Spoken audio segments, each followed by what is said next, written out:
Baik, terima kasih. Terima kasih kepada Ibu Herani. Assalamualaikum warahmatullahi wabarakatuh, Bapak Ibu sekalian. Apa kabarnya semua?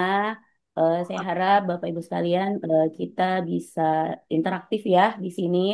Kita boleh nanti dibantu menjawab di kolom chat Bapak Ibu sekalian, biar saya bisa tahu nih sampai sejauh mana apa eh, pemahaman kita bersama terkait apa yang akan kami sampaikan di sini. Ya, izinkan saya untuk share screen. Bentar.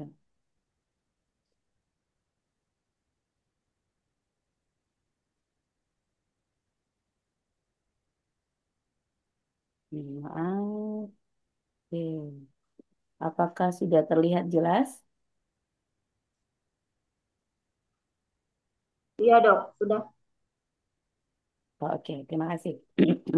Baik, Bapak Ibu sekalian, sebelum kita masuk di materi pertama ini, bukan materi sih ya, lebih ke sharing sih ya, lebih ke sharing. Saya mau dengar dulu nih dari Bapak Ibu sekalian, saya mau tahu dulu dari Bapak Ibu sekalian yang ada di ruang Zoom ini ada sekitar 15 orang. Ini boleh tahu dari asalnya dari mana saja ini Bapak Ibu sekalian? Boleh kita eh, me- ya, saya coba stop share dulu. Boleh kita coba di kolom chat biar saya tahu nih apakah ada yang dari luar Parepare.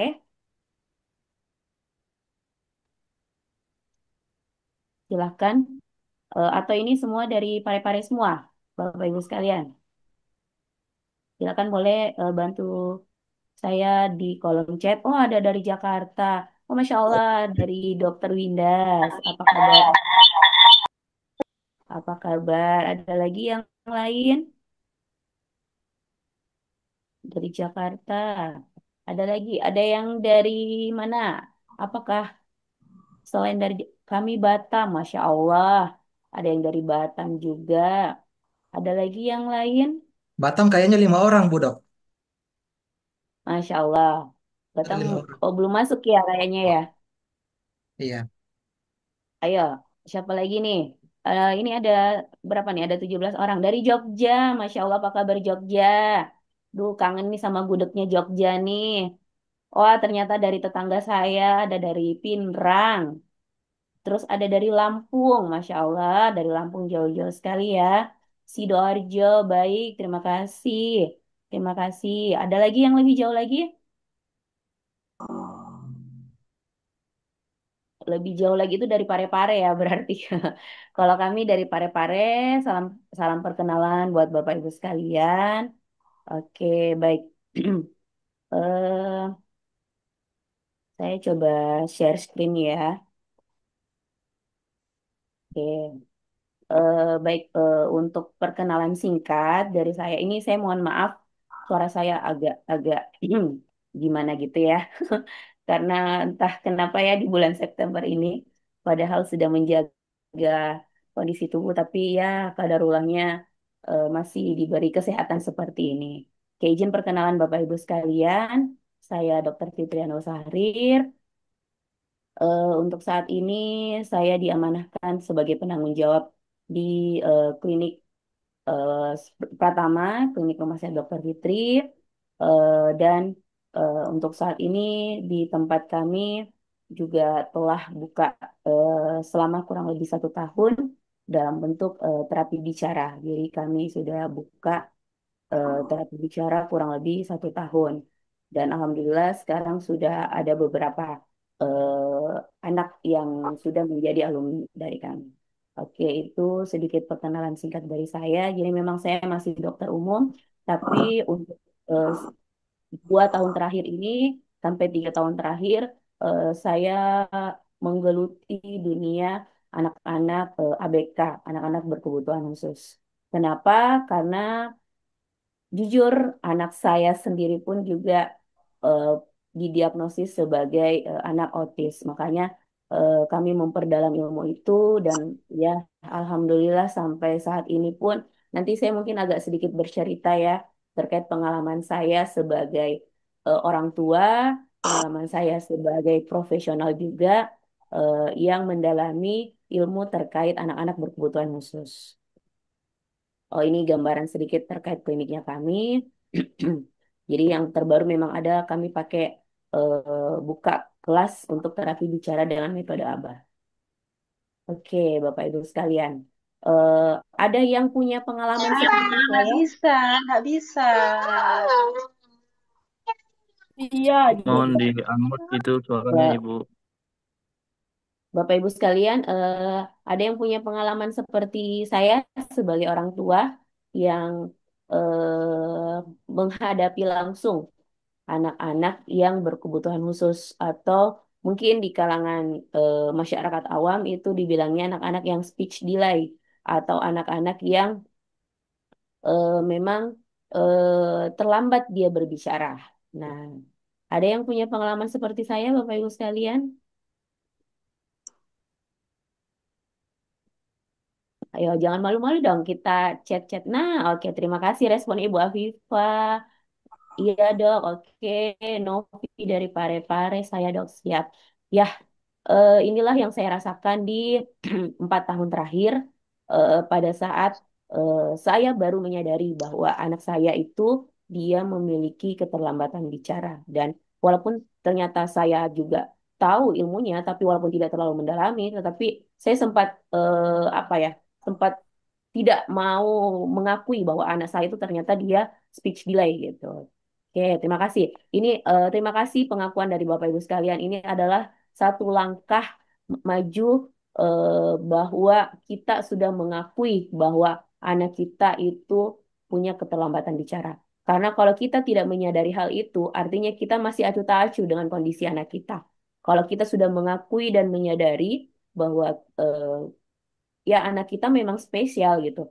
Jadi itu adalah langkah pertama yang memang harus kita lakukan sebagai orang tua. Oke, terima kasih Bu Rusne ini. Saya dok anak saya di Pondok Office. Oke, baik Bu. Insya Allah nanti di sini kita sama-sama sharing. Kebetulan anak saya sekarang sudah kurang lebih 4 tahun menjalani terapi dan alhamdulillah banyak sekali perubahannya. Nanti kita sharing sama-sama ya.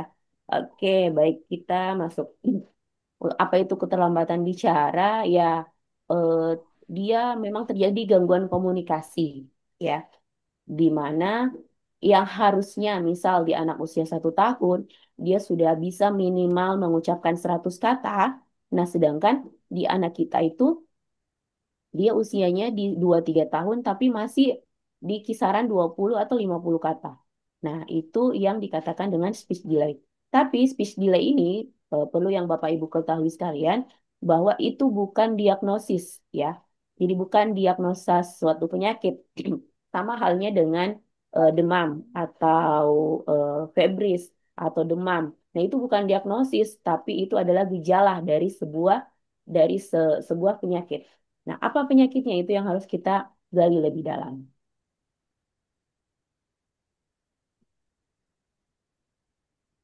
Nah, terus bagaimana caranya kalau biar kita bisa tahu terkait bahwa anak kita ini sudah masuk di tahap-tahap sudah memasuki masa keterlambatan. Ternyata tidak perlu kita menunggu anak tersebut di usia 2 sampai 3 tahun. Ternyata dari usia 0 sampai 6 bulan pun itu kita sudah bisa memprediksi bahwa anak kita ini wah kayaknya harus sering distimulus deh. Harus sering kita kasih stimulus yang lebih dibandingkan stimulus yang sudah pernah kita lakukan. Ini 0 sampai 6 bulan anak belum ada kata-kata sama sekali, belum ada babbling, ba ba ba mama itu belum ada, kita harus mencurigai. Artinya kalau kita sudah mencurigai berarti kita sudah mulai aware bahwa harus lebih banyak stimulus yang kita lakukan. Nah, di usia 6 sampai 12 bulan itu dia tidak menunjuk dengan jari. Dia hanya pokoknya kayak acuh tak acuh.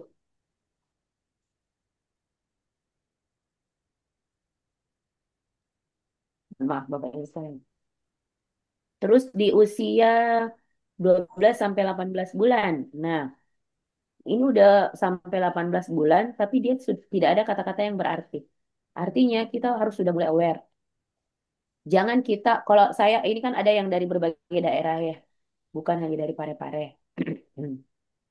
Kalau di Parepare itu kadang, aduh, maaf.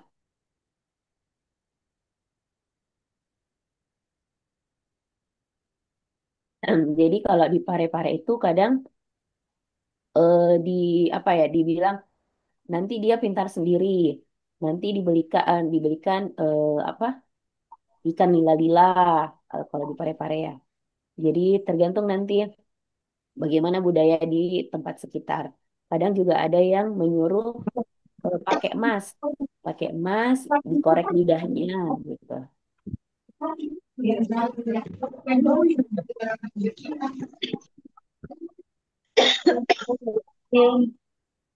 Terus di usia dia 2 sampai 3 tahun, dia ada yang malah sulit sekali merespon eh, dan tidak bisa menyebutkan nama, tidak bisa menyebutkan mama atau bapak, tidak bisa sama sekali gitu.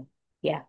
Nah, terus ini bisa menjadi aware kita sebagai orang tua di rumah ya, sebelum kita eh, mencari pengakuan dari seorang profesional, apakah dia seorang dokter, apakah dia seorang psikolog anak, eh, bahwa apakah betul pengakuannya, apakah betul anak saya sudah terlambat bicara.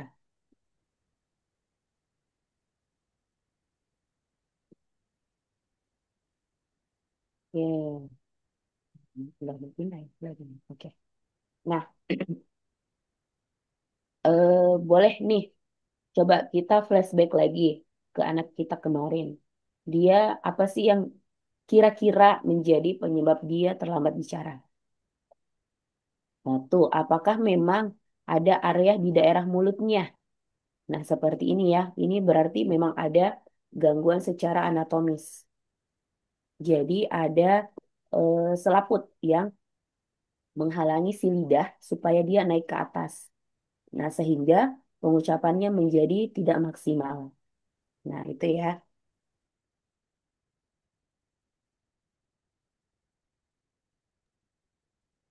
Terus yang kedua, apakah harus kita pastikan dulu apakah tidak ada gangguan pendengaran? Nah, mohon maaf dalam bahasa ininya, apakah dia tidak tuli?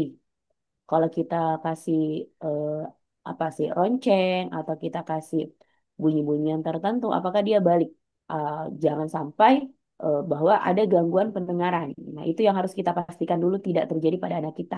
Kalau dia sudah ada gejala terlambat bicara.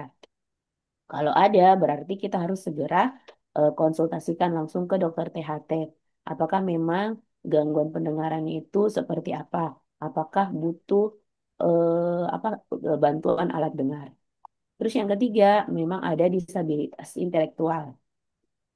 Misalnya disleksia atau dia kesulitan untuk memahami arahan. Disleksia tuh misal huruf 3, eh, terus dia dibacanya terbalik, terus M menjadi N gitu. Pokoknya dia tidak memahami secara betul terkait huruf. Nah, nah, yang paling banyak itu adalah karena kurang mendapatkan stimulasi.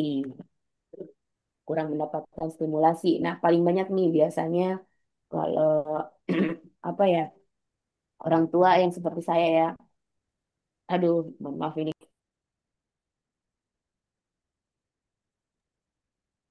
Orang tua seperti saya yang mungkin karena dua-duanya sibuk, terus dialihkan ke neneknya atau dialihkan ke penjaganya, namun penjaganya ini tidak aware dengan terkait perkembangan si anak. Akhirnya dia hanya dikasih handphone, main pun dia main sendiri, tidak dikasih stimulasi yang betul.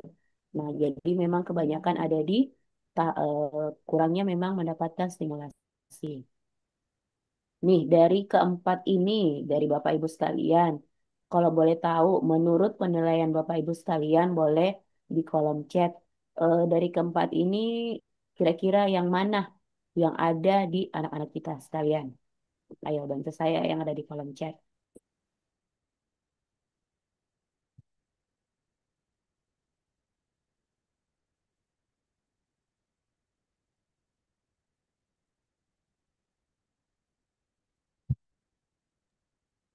Oke, ada yang slow learner. Terus, kalau saya dok lebih ke nomor 4 karena memang dari bayi anak saya kurang stimulasi. Oke, oke, terima kasih sekali responnya ini, respon ibu-ibu sekalian. Kurang stimulasi sehingga adanya gangguan sensori dan ada betul sekali. Jadi memang stimulasi dari usia 0, 6 bulan itu sangat-sangat berpengaruh dengan tumbuh kembang si anak ya, Bapak Ibu sekalian ya. Sehingga eh, karena saya pun menyadari hal itu di anak kedua saya. Jadi anak pertama saya divonis sebagai ASD, anak kedua saya belajar dari anak pertama. Sehingga saya sangat-sangat memberikan stimulasi pada anak kedua saya itu sejak dia usia mulai dari usia 3 bulan. Nah, oke. Kalau anak saya yang nomor 3 dok. Oke, terima kasih banyak. Berarti ada gangguan disleksia kah atau memang ada gangguan kesulitan disabilitas intelektual yang lain ya Bapak Ibu sekalian ya. Oke, terima kasih responnya. Oke. Oke, dari yang keempat tadi ya. Nah, sekarang penyebab yang kelima itu adalah memang sudah di tahap autism. Meski tidak selalu anak dengan autism umumnya juga mempunyai masalah dalam berkomunikasi.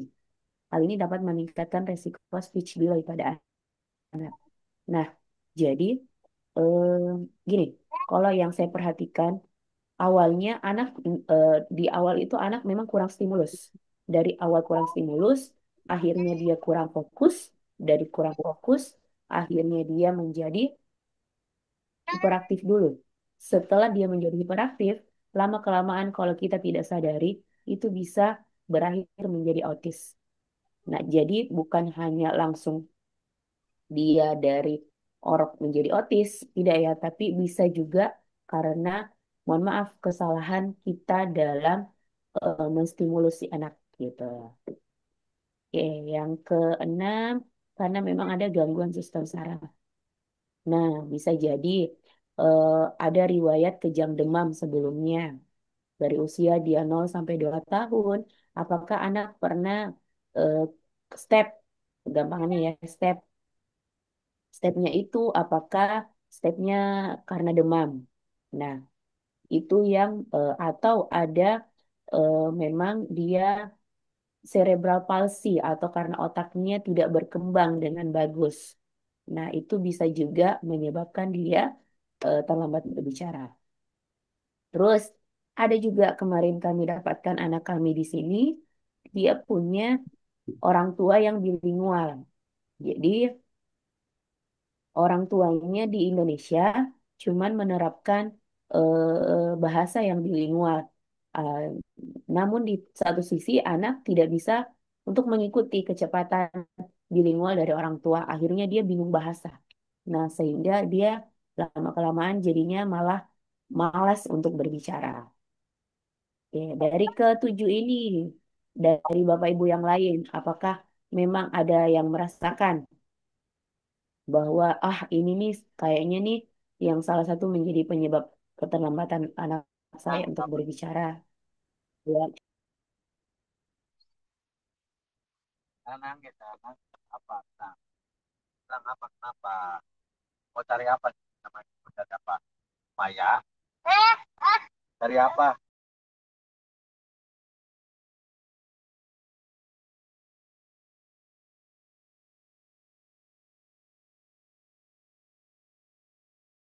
Baru Indo, Jol, oke, Indo. gimana? Dari 1 sampai 7 ini ada yang lain yang belum komentar nih Bapak Ibu sekalian yang salah satu penyebabnya. Kalau saya, jujur anak saya ada di tahap yang keempat. Terus eh, tahap yang keempat karena memang sangat kurang sekali mendapatkan stimulus pada saat di masa perkembangannya. Oke, baik kita lanjut ya. Oke, dampaknya gimana? Ya, dampaknya dia jadi kesulitan komunikasi. Kalau dia ada sesuatu, dia jadinya marah-marah karena apa yang anak inginkan, kita tidak mengerti, orang-orang di sekitarnya tidak mengerti, sehingga jadinya anaknya jadi marah. Awalnya marah, lama-kelamaan anaknya jadi tantrum. Nah, itulah makanya kebanyakan anak-anak dengan speech delay itu biasanya tantrumnya jauh lebih hebat dibandingkan anak-anak yang dengan yang sudah bisa mengutarakan apa yang dia inginkan. Terus yang kedua, dia jadi kurang percaya diri. Misalnya di lingkungannya ada temannya bermain, diajak bermain, tapi dia malah jadi menyendiri, dia menarik diri. Nah, kebanyakan ya kan anak-anak dengan speech delay itu dia eh, menarik diri. Awalnya karena kan lama-kelamaan dia, kenapa tidak bicara? Dia tuh mengerti ya, dia mengerti apa yang orang lain bilang ke mereka. Anak ini tuh mengerti apa yang orang lain bilang. Cuman dia tidak bisa mengutarakan apa yang pengen dibalas. Nah, akhirnya dia dia mendengar, tuli kali anak ini. Kok nggak bisa bicara sih? Akhirnya lama kelamaan karena dikasih kata-kata seperti itu terus, akhirnya dia kepercayaan dirinya menjadi berkurang. Terus potensi masalah belajar di sekolah betul. Jadi ada yang awalnya anaknya kalem, terus karena sering dibully atau apalah istilahnya, terus tiba-tiba dia jadi tantrum hebat dan sehingga di sekolah ya ini dan menyebabkan ada masalah baru lagi di sekolahnya. Sehingga bisa mengganggu hubungan sosial juga dengan teman-teman sebaya ataupun dengan orang di sekitarnya.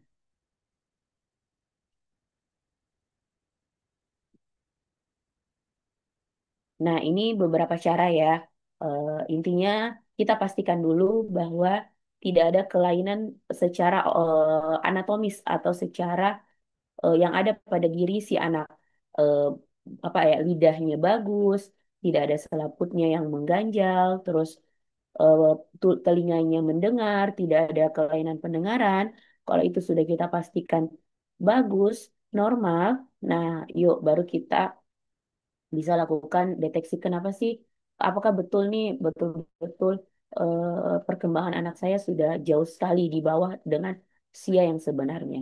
Itu bisa kita konsultasikan ke dokter, bisa ke psikolog anak atau ke ahli terapi bicara.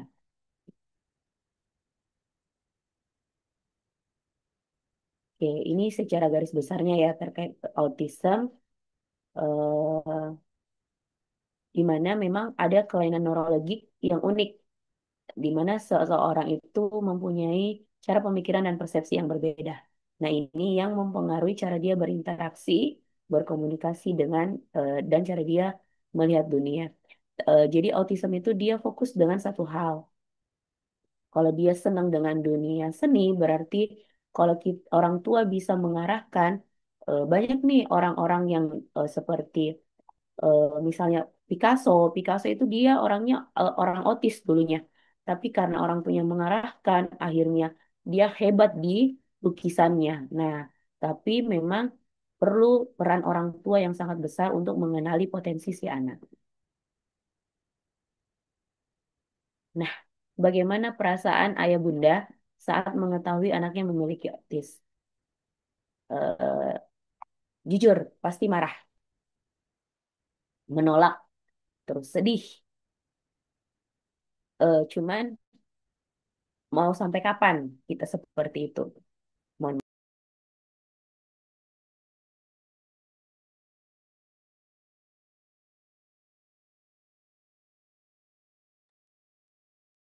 Cuman mau sampai kapan kita marah, kita deny gitu terhadap kita harus menyadari bahwa anak saya eh, jadi kita harus membuka diri bahwa mereka memang punya dunia sendiri, tapi itu bisa kita arahkan.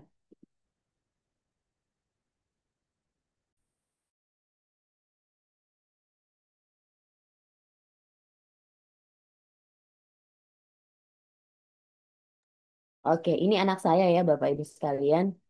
Jadi saya baru menyadari kalau bisa pengalaman saya ini tidak terjadi di Bapak Ibu sekalian, menyadari bahwa anak saya betul-betul menderita autis itu di usia dia 5 tahun. Dia hanya bisa bilang ma, no, itu aja. Semua mama, mau bapaknya, mau kakeknya, mau neneknya, semua mama. Jadi eh, sa- di tahap situlah kami baru menyadari dan kami kadarulahnya kami baru mendapatkan pertolongan dari Allah bahwa ada nih ternyata terapi yang bisa membantu anak saya. Ini sedikit cerita ya Bapak Ibu sekalian. Dia itu 4 bulan terapi, alhamdulillah sudah mulai banyak kosakata. Udah banyak sekali kosakata. Mungkin kalau mau cerita lengkapnya boleh nih di Instagram saya ya Bapak Ibu sekalian. Boleh dikepoin Instagram saya.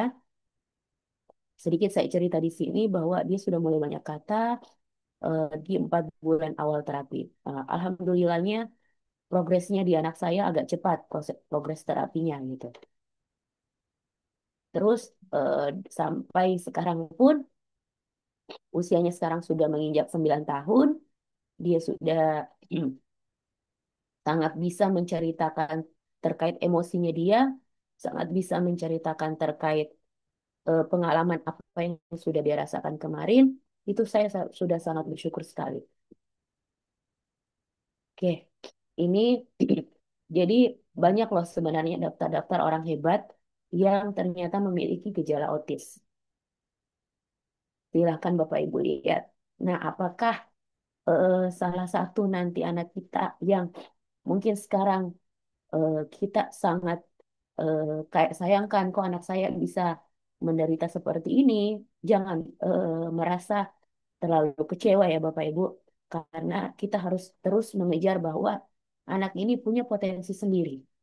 Dia bisa untuk berkembang, bisa untuk menjadi anak hebat seperti anak-anak yang lainnya. Apalagi di era sekarang sudah banyak komunikasi, sudah banyak informasi yang kita dapat.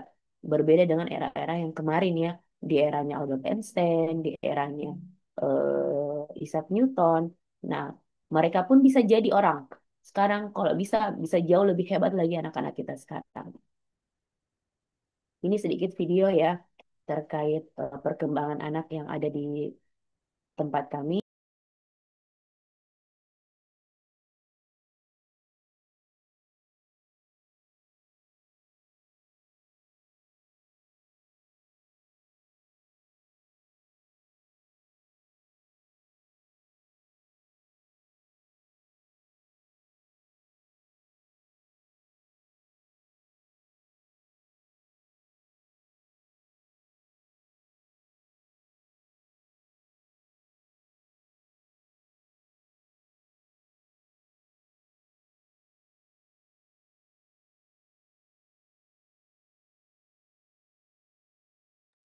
Oke, Bapak Ibu sekalian. Jadi ini ada salah satu anak kami dan semuanya hampir semua anak kami di sini itu diawali pasti dengan tantrum, marah-marah karena mereka belum ada konsep untuk bisa duduk duduk bagus, untuk bisa patuh duduk di meja belajar gitu. Namun setelah dibiasakan, akhirnya keluarlah potensi si anak dia ternyata bisa menyebutkan warna, bisa menyebutkan huruf. Malahan ada salah satu anak kami yang orang tuanya itu tidak tahu kalau orang tuanya itu hanya tahu dia mengetahui huruf. Tapi ternyata setelah diterapi 1 bulan, dia malah bisa membaca. Orang tuanya sampai terheran-heran loh kok ternyata anak saya bisa membaca gitu ya. Nah itulah sebenarnya anak kita itu punya potensi yang memang harusnya digali. Ini juga. Pengembangan terapi. Aba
Nah, jadi di saat anak sudah bisa fokus, disitulah semua apa ya, semua apa yang pernah terekam di memorinya si anak. Jadi selama ini anak tuh merekam memori ya, tapi dia belum bisa mengeluarkan.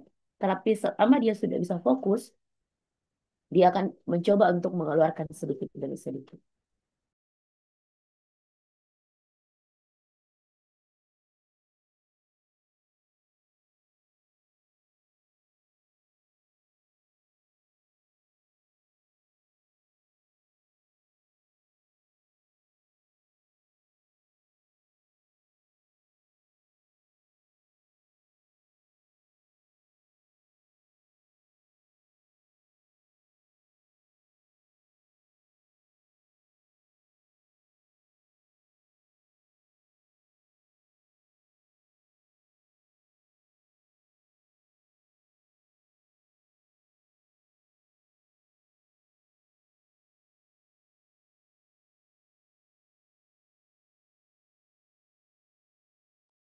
Ya, Bapak Ibu sekalian, jadi permasalahan si anak bukan hanya masalahnya di belum bisa bicara, tapi ternyata ada yang usia 4 tahun dia masih minum susu.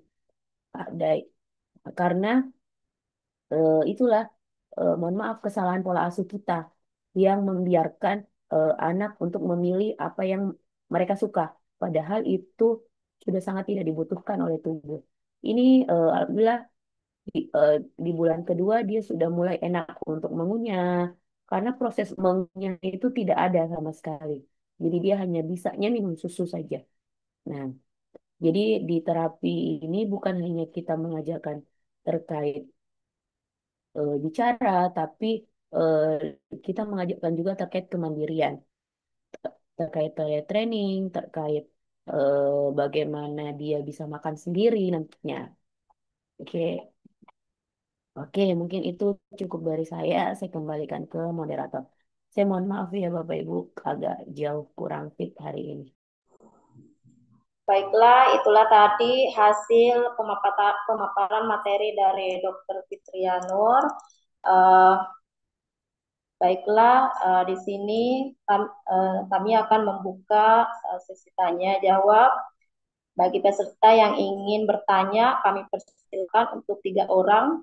Mungkin nanti di sesi terakhir mungkin Bu, boleh kita lanjut dulu sesinya Coach Anhar. Nanti kita lanjut tanya jawabnya di akhir sesi.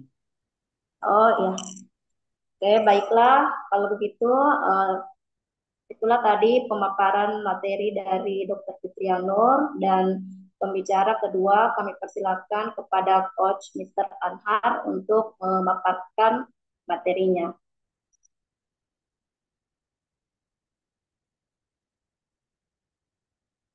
Mana Coach?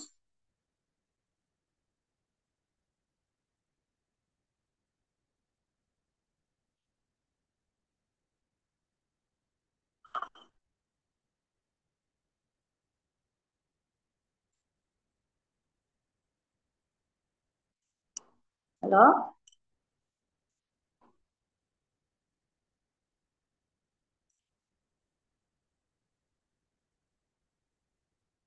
Oke, Oh, mungkin sambil tunggu coach, kalau sahabat kita sambil tunggu coach ada ya muncul, boleh sambil daripada kita ini buang waktu, kalau misalnya ada yang mau satu penanya, silakan boleh. Kita sambil tunggu coach Anhar ya.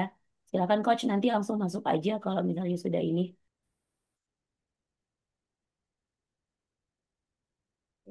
bagi ibu-ibu yang mau bertanya sesuai dengan materi yang sudah disampaikan oleh Dr. Fitri, kami persilakan untuk bertanya.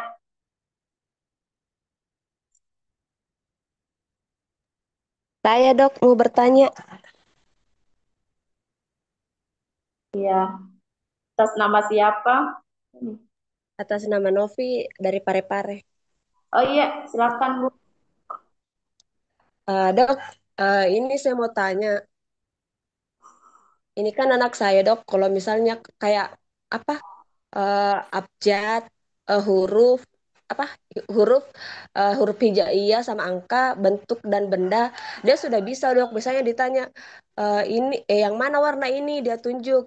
Tapi kalau misalnya ditanya warna apa ini, dia masih belum mau jawab. Begitu dok. Tapi kalau misalnya lagi santai-santai dok, dia bisa kayak apa? Dia bisa menyebutkan A sampai Z, alif sampai ya. Tapi nggak mau disuruh dok begitu.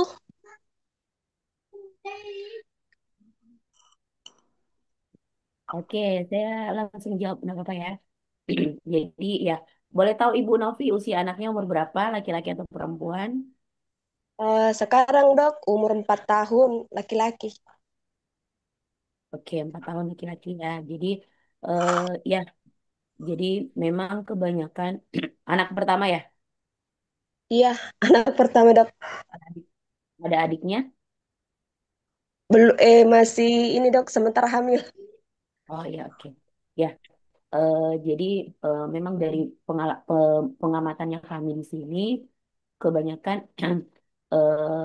istilahnya kalau orang Bugis itu elok-eloknya, mau-maunya Iya, pih, mau-maunya dia mau ngopi bicara, dok, nggak mau disuruh dok. ya Iya, belum. Jadi karena dia belum tahu konsep adanya instruksi, Bu. Jadi memang anak tak belum tahu adanya instruksi. Jadi mau dibiasakan untuk diberikan instruksi bahwa nanti setelah dibilang A, baru eh, si anak megang A misalnya. iya. Tapi dok, kalau misalnya untuk kalimat perintah, misalnya eh Abil simpan ini di wastafel, atau misalnya saya suruh Abil buang sampah, dia sudah mengerti dok. Sepatunya dia simpan di tempatnya sendiri. Kadang kalau kalimat-kalimat perintah begitu, dia paham sih dok. Dia misalnya mau makan, dia ambil piring, duduk di meja. Iya, betul sekali. Jadi itulah tadi yang saya bilang. Mereka itu merekod, mereka itu memahami apa yang kita ucapkan, apa yang kita suruh. Mereka memahami sekali. Cuman untuk mengutarakan kembali itu yang mereka agak delay, agak telat, agak nggak bisa. Dan itu tuh memang harus dilatih. Nah, dilatih dari apanya? Dari fokusnya dulu. Terus dia harus tahu bahwa ada di dunia ini bahwa ada instruksi, bukan eh, mau-maunya kita melakukan. Tidak. Ini kan selama ini dia mengetahui kalau saya mau tunjuk A, ya saya baru mau tunjuk A. Tapi kalau saya disuruh, saya tidak mau gitu. Jadi dia hanya tahu eh, bahwa duniaku itu adalah punyaku. Tidak boleh belum ada instruksi dari orang. Nah, itu yang harus kita masuki sedikit demi sedikit bahwa dunianya anak kita itu harus tahu bahwa harus ada instruksi. Instruksinya apa? Kalau makan harus duduk tenang, kalau tidak boleh lari-lari, terus kalau apa lagi ya? Kalau sementara belajar ya belajar, sementara bermain ya bermain gitu. Jadi memang harus diperkenalkan adanya instruksi. Pemahaman mereka jauh lebih paham. Mereka sangat memahami. Nah, ini dia yang memang harus kita latih, harus kita berikan stimulus lebih terkait eh, apa istilahnya, terkait bagaimana dia bisa mengutarakan apa yang mereka mau. Gitu. Mungkin Coach Anhar sudah ada belum? Silakan langsung masuk Coach Anhar. Belum. Bagaimana Ibu Novi? Ada lagi?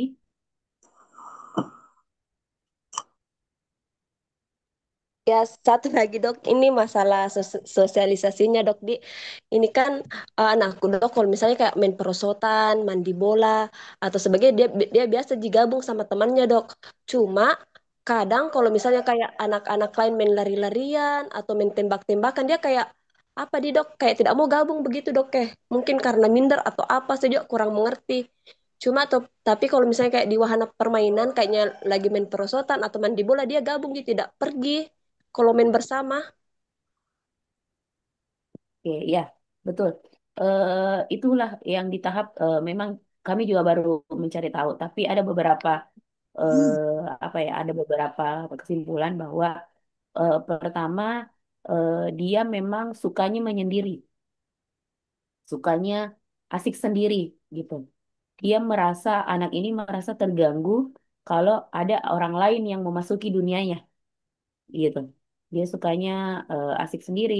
Ah, tapi kalau kita biasakan untuk bawa dia sosialisasi, tapi memang harus lebih sering dia berinteraksi gitu dengan teman-teman sebayanya ataukah dengan orang yang lebih tua, tidak masalah. Yang penting dia bisa tahu dulu, bisa mengerti dulu bahwa dunia ini tuh tidak bisa untuk sendiri aja, tidak bisa untuk main sendiri.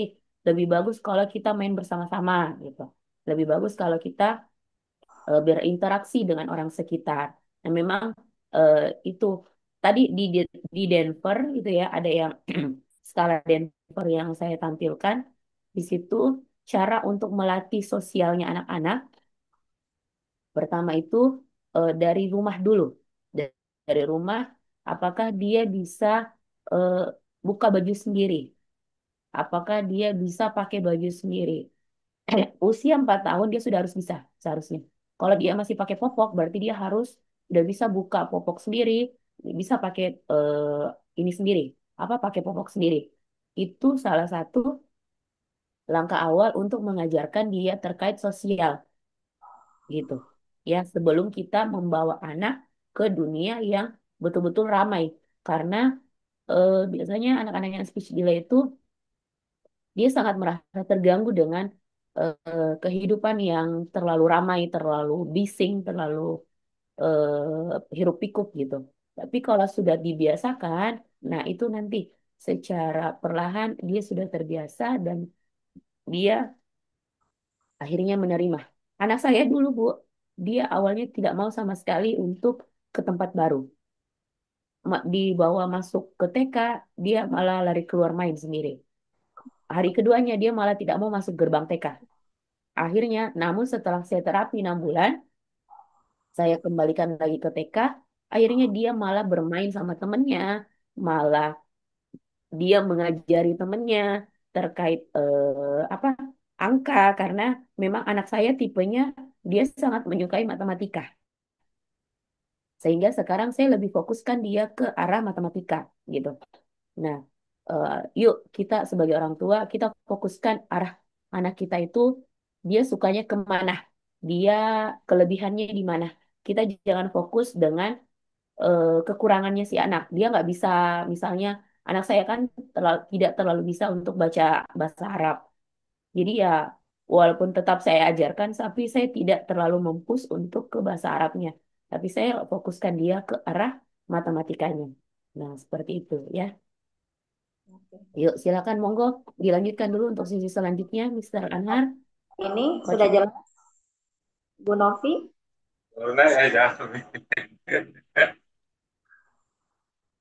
Oke, eh, karena Coach Anhar belum ini, bagaimana yang lain?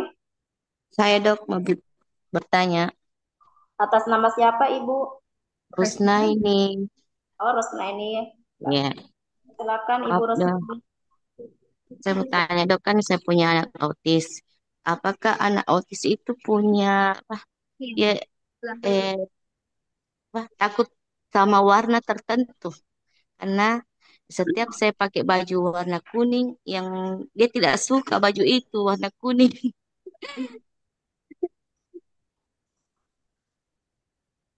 Halo? Bisa diulangi pertanyaannya Ibu Rosna ini? Ya, kalau ah, apakah anak autis eh, kebiasa apa punya apa takut sama warna tertentu karena eh, saya punya baju warna kuning. Kalau saya pakai itu dia suruh ganti dan disembunyikan. Hanya warna kuning saja Bu, atau ada warna yang lain? Eh, ya itu saja. Tapi pernah juga dia warna merah, tapi sekarang sudah tidak warna kuning lagi itu. Bajuku yang saya pakai warna kuning tidak suka dia pakai. Malah dia suruh buka paksa. Oh iya iya. pada saat kita pakai kayak baju warna kuning, apakah anak ibu kayak maksudnya tantrum atau hanya sebatas kayak marah biasa saja? Marah. Dia paksa buka itu baju sampai saya buka dia berhenti. Kalau tidak buka dia paksa terus. Oh, iya iya Dan bagaimana caranya menghadapi kalau dia tantrum. iya. Itu saja. Oh iya. Makasih. Ya. Pasti Bu Rusnaini. Iya. Nah, mungkin sebelum saya jawab, boleh mungkin Ibu Rani. Nah, ini moderator kita, Bapak Ibu sekalian. Beliau adalah terapis utamanya kami juga, dan beliau sudah menggeluti dunia autis ini sudah berapa tahun, Bu Rani? Untuk saat ini kurang lebih sudah 7 tahun, Dok. Nah, sudah 7 tahun. Boleh, silakan dibantu jawab, Bu Rani. Nanti coba saya ini kan. Silakan, Bu Rani.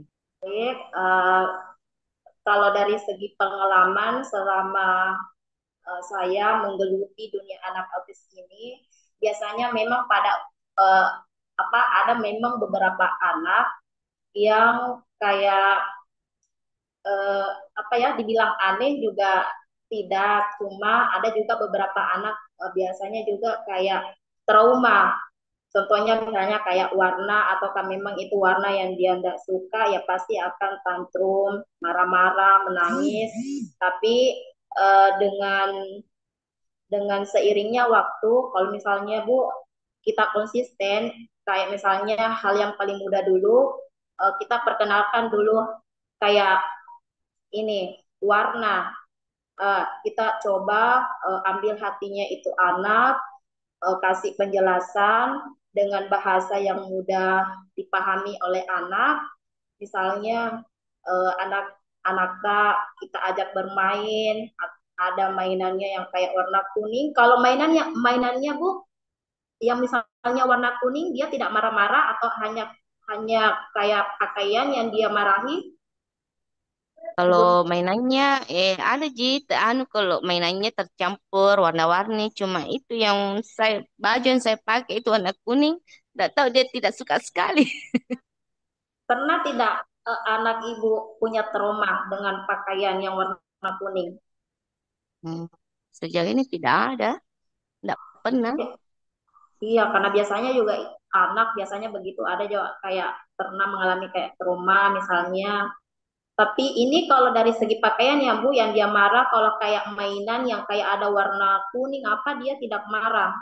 Tidak, tidak tahu segimananya itu pakaian dia tidak suka. Karena setiap saya pakai itu baju kan ada juga dia tuh tidak suka kalau pakai daster yang kelihatan kete itu yang anu tuh yang cuma itu tapi apa daster yang pakai kete dia juga tidak suka. Oh Dan iya, itu juga yang satu daster yang warna kuning cuma biasa jin, enggak seksi, tapi dia tidak suka kalau saya pakai.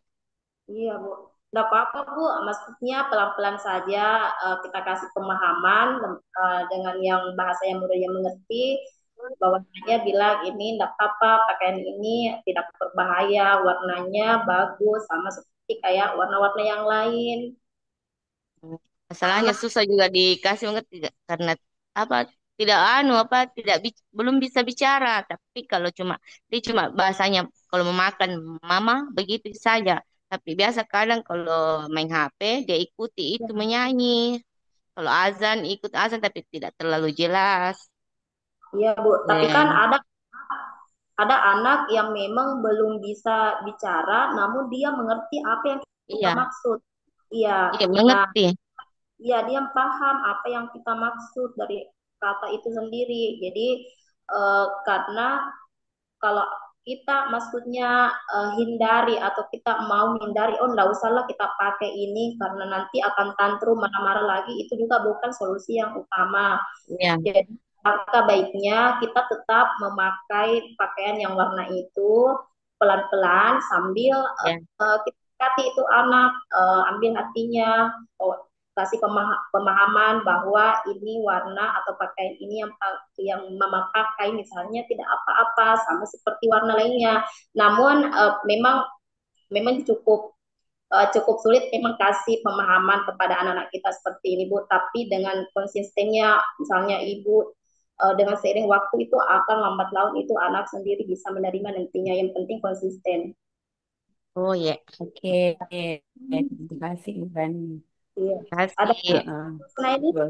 Jadi kalau kalau dari Ya, kalau dari saya dokter menambahkan sedikit, tambah. itu biasanya memang ada anak yang secara sensori, ya.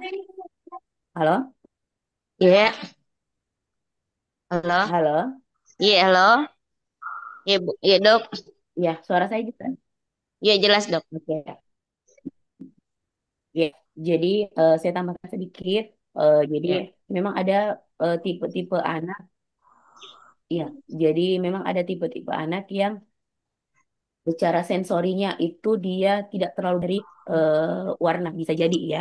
Sensori, stimulus sensorinya itu dia eh, merasa bahwa biasanya sih dua warna antara merah sama kuning itu Iya. terlalu ngejreng menurut dia. Jadi Oh, mengganggu penglihatan dia, mengganggu rasa sensasinya dia gitu.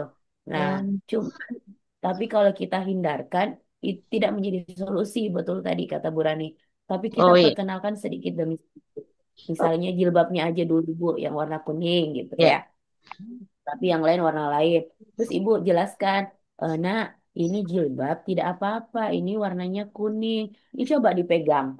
Sambil dikasih pegang, dikasih lagi sensori yang lain.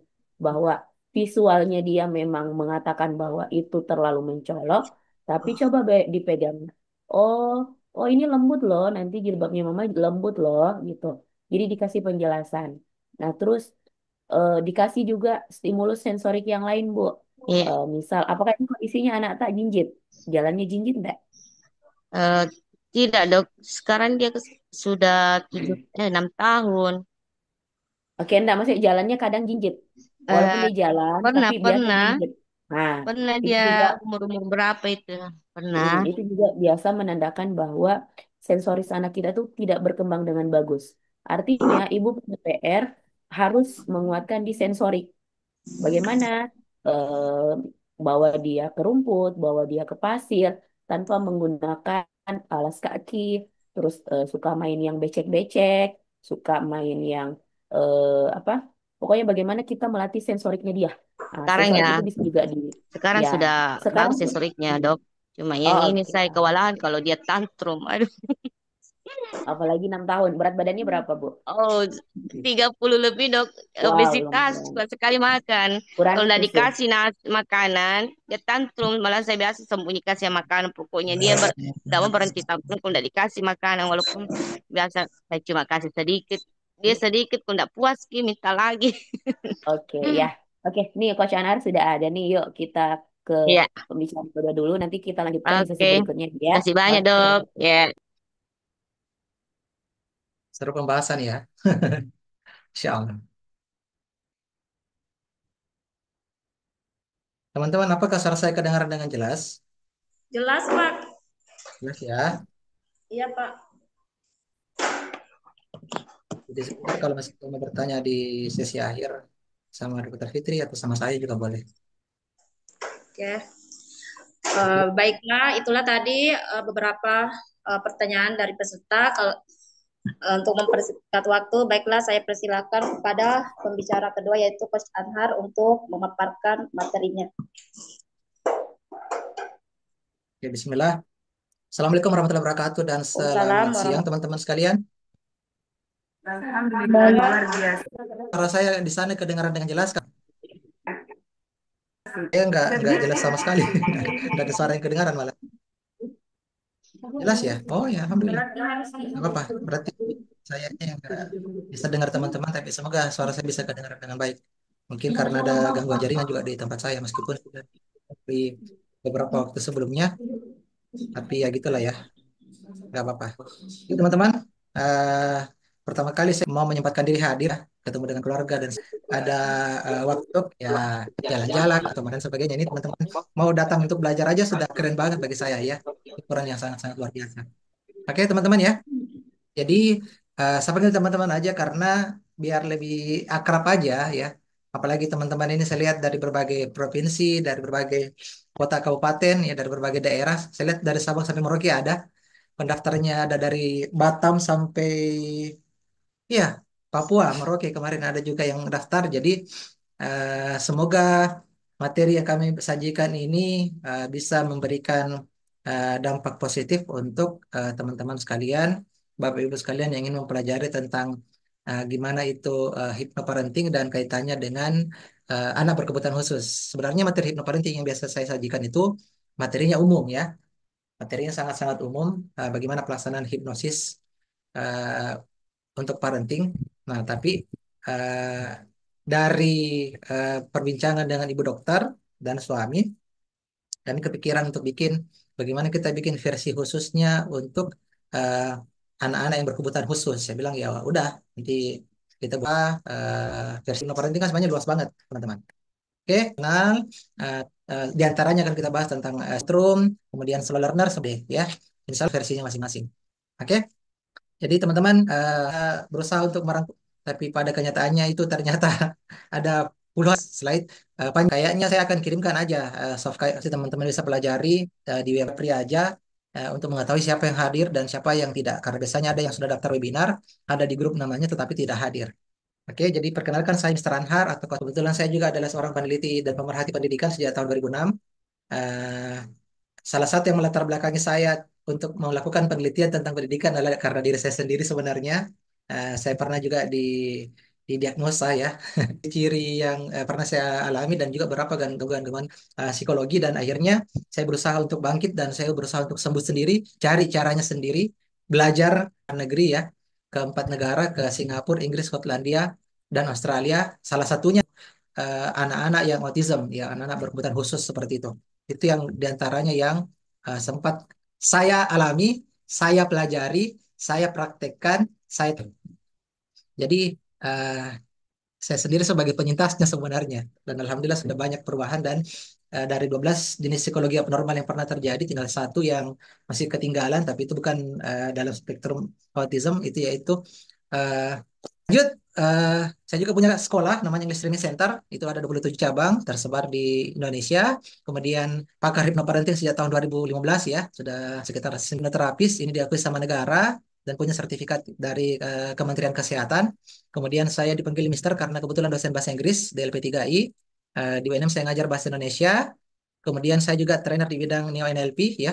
Kalau teman-teman belum pernah tahu, NLP itu adalah Neuro Linguistic Programming, yaitu bagaimana caranya eh, lebih luas lagi bagaimana mengetahui tentang neuroscience seseorang gitu. Dan itu banyak saya gunakan untuk diri sendiri, untuk terapi, untuk bisnis, untuk macam-macam lah, untuk parenting dan sebagainya, untuk selling, penjualan, dan ternyata sangat-sangat ngefek lah ya NLP itu untuk berbagai bidang. Kemudian saya juga penulis buku, ada 11 buku yang saya tulis, dan parenting, ini buku yang ke berapa ya? Buku yang ke-9 kalau tidak salah dari 11 buku yang pernah saya tulis. Dan ini juga alhamdulillah bestseller, sudah laris eh, lebih dari sudah diseminarkan lebih dari 48 kali di berbagai kota dengan ribuan alumni. Kemudian alhamdulillah Allah izinkan kami juga untuk mendirikan sebuah pondok pesantren dan masjid di Makassar. Kemudian saya juga bisnis coach dan business owner. Jadi itu sebagai sebuah lembaga resmi hipnosis hipnoterapi. Kemudian ini sertifikat kelulusan perkumpulan hipnosis hipnoterapi yang diakui sama Kementerian Kesehatan ya sebagai profesional hipnoterapis. Ini dari BNSP sebagai trainer. Ini beberapa lembaga-lembaga. Nanti teman-teman sekalian, saya akan share aja. Merasa memorinya sudah ada di apa di admin saya, jadi gampang. Eh, nah, kita mulai masuk ke materi ya. Sampai detik ini, apakah ada teman-teman yang pernah mempelajari tentang parenting? Ya, siapa tahu ada lah ya. Silakan. Kalau ada memang teman-teman yang pernah belajar tentang parenting, katakan saya di kolom komentar. Kalau ada teman-teman yang pernah belajar, siapa tahu ada. Ya, jadi kalau ada berarti kita tinggal eh, menambahkan betul-betul bisa menginspirasi teman-teman sekalian dengan materi ini. Ada yang sudah pernah belajar, sudah pernah katakan sudah, dan kalau belum katakan belum.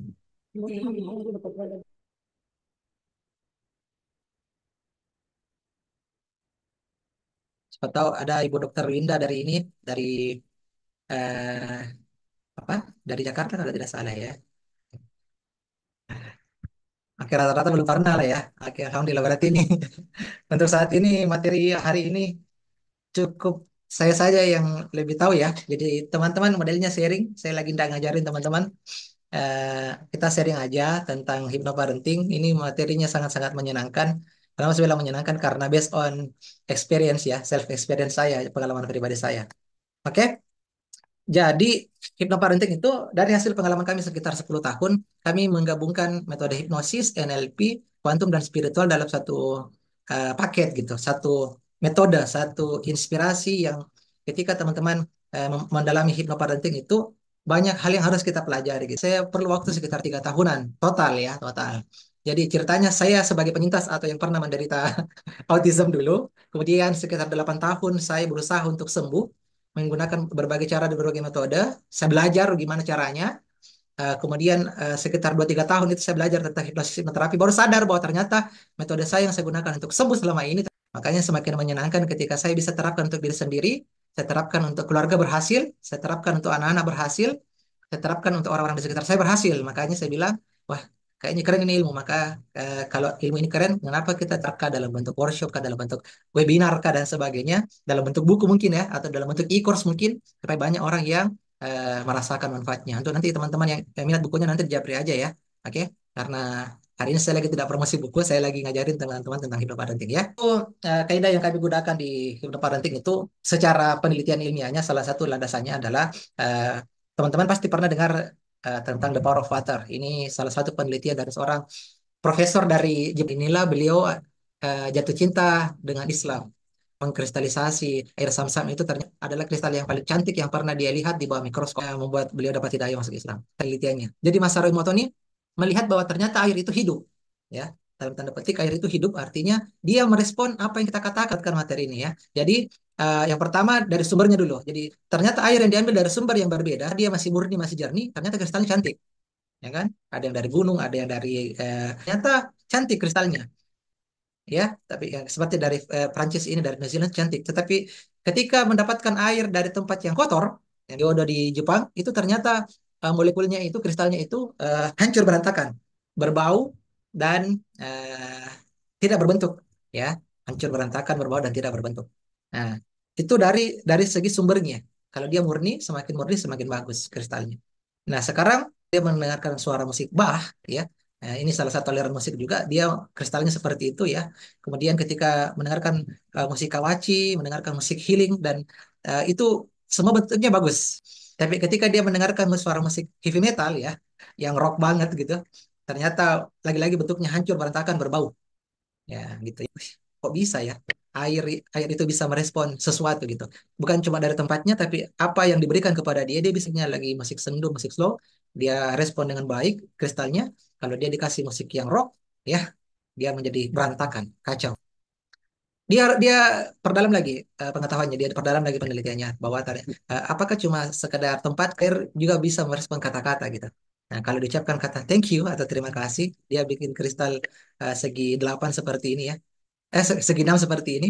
Kalau dikatakan cinta dan penghargaan, dia namanya lebih banyak lagi cabangnya, tapi tetap beraturan, bentuk segi 8 seperti ini.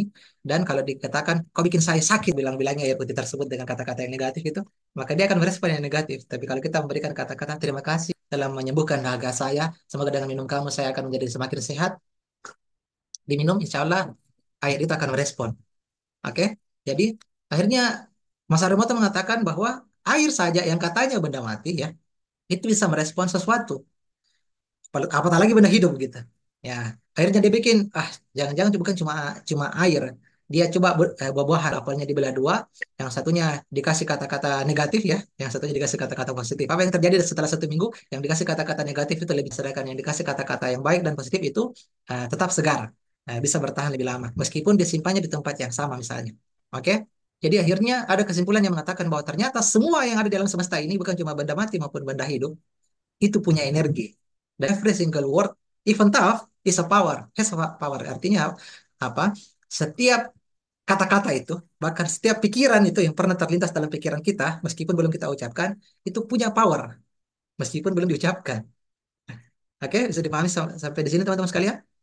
Jadi parenting mengapa kami mengandalkan bahwa sebuah kata-kata, sebuah komunikasi dalam dunia hipnosis itu bisa membawa perubahan bukan cuma ke tahap fisik, bahkan sampai ke tahap mentality, sampai ke tahap sel-selnya anak kita, sel-selnya orang-orang di sekitar kita. Oke? Nah, saya tambah satu lagi penelitian di Afrika tuh eh, suku-suku terdahulu kalau ada pohon yang mau dia, misalnya ada pohon besar, mereka membuka lahan dan mereka tidak mau tumbang pohon itu dengan cara dikampak karena akarnya sudah cukup kuat, kemudian lingkarannya diameternya sudah cukup besar, berat untuk di ini ya, susah untuk di seluruh orang satu desa untuk berkeliling pohon itu mungkin ada sekitar 20 sampai 30 orang orang-orang yang dipilih sama kepala desa keliling pohon berpegangan tangan dan mengungkapkan atau mengucapkan kata-kata sumpah serapah sama pohon tersebut. Apa yang terjadi kurang dari 1 minggu pohon itu layu dengan sendirinya, tumbang dengan sendirinya. Pohon yang ada di Afrika. Saking powerfulnya sebuah kata-kata. Oke? Maka sekali lagi kami percaya bahwa kata-kata, pikiran itu bisa sangat-sangat powerful. Itu menjadi landasan kita dalam hypnoparenting. Lanjut, bahwa dalam psikologi news atau bakat itu memang ada sekitar 30%. Tapi itu dipengaruhi oleh 70% lingkungan. Nah, ketika ayah bunda sekalian mengalami kondisi di mana katanya anaknya mengalami kondisi yang disebut dengan ADK, hyperaktif kah, macam-macam lah, ya. Nanti saya jelaskan jenis-jenisnya. Sebenarnya itu adalah cuma 30% yang tampak dari kita. Hati oleh lingkungan supaya bisa menjadi lebih baik. Saya tidak bilang lebih normal ya, karena mereka sebenarnya normal menurut versinya mereka. Oke? Mereka normal menurut versinya mereka, normal menurut dunianya mereka. Oke, jadi tidak ada mereka itu yang abnormal, mereka semua normal menurut dunianya mereka. Jadi menjadi mereka lebih adaptif dengan lingkungan, adaptif dengan pembelajaran, itu bisa dilatih sebesar 70% dari kebiasaan pengaruh lingkungan. Jadi ada namanya nature 30% dari lahir, ada 70% itu bisa dari nurture. Oke? Nah, sampai sini paham Bapak Ibu sekalian? Panjang banget babnya, ada sekitar 5 bab, tapi saya percepat aja karena waktu juga. Kalau paham kita lanjut ke bab kedua. Katakan paham di kolom Iya, komentar. boleh lanjut, Mister. Masya Allah. Bu dokter sendiri bilang paham dan penting banget itu pembahasan. Gimana teman-teman yang lain? Masa pematerinya bilang paham? Ya, pesertanya juga dong. Kalau ada 2 3 orang bilang paham, kita lanjut. Supaya memastikan teman-teman lagi gak tidur. Apalagi Paham, paham. jam siang seperti ini nih, sangat-sangat kritis lah ya. Lagi, saya butuh sekitar 2 suara lagi baru kita Paham, lanjut. paham. Oke, satu lagi. Oke, lanjutkan. Makasih Miss Ina dari Batam. Nih, Miss Ina keren ini. Lanjut. Nah, kita masuk ke prinsip dari hypnoparenting itu sendiri. Jadi dalam hypnoparenting seperti prinsip yang perlu teman-teman pahami. Yang pertama adalah setiap anak itu adalah gift, anugerah.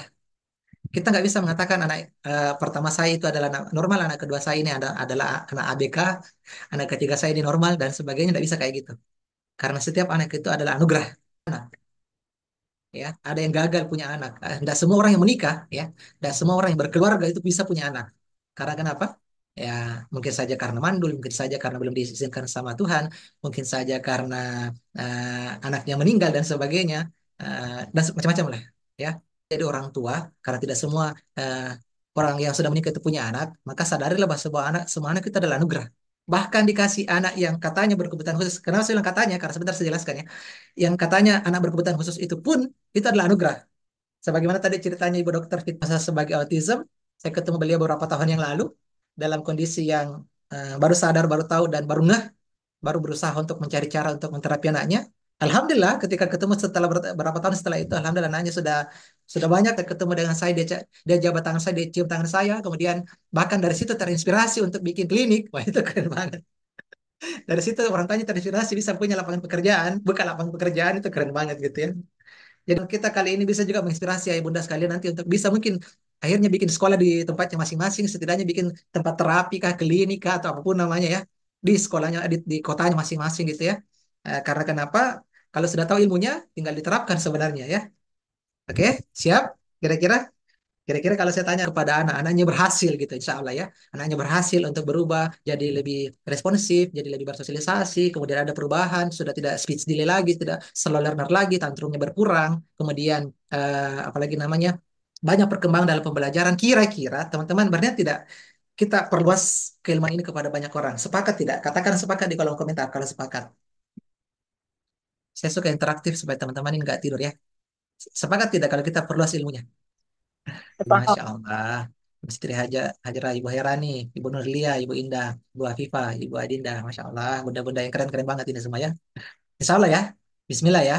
Saya cari tempat untuk terapi, saya kesulitan, tapi ketika saya sudah tahu ilmunya dan saya terapkan untuk banyak orang, adalah banyak orang yang terbantukan, luar biasa, Masya Allah ya.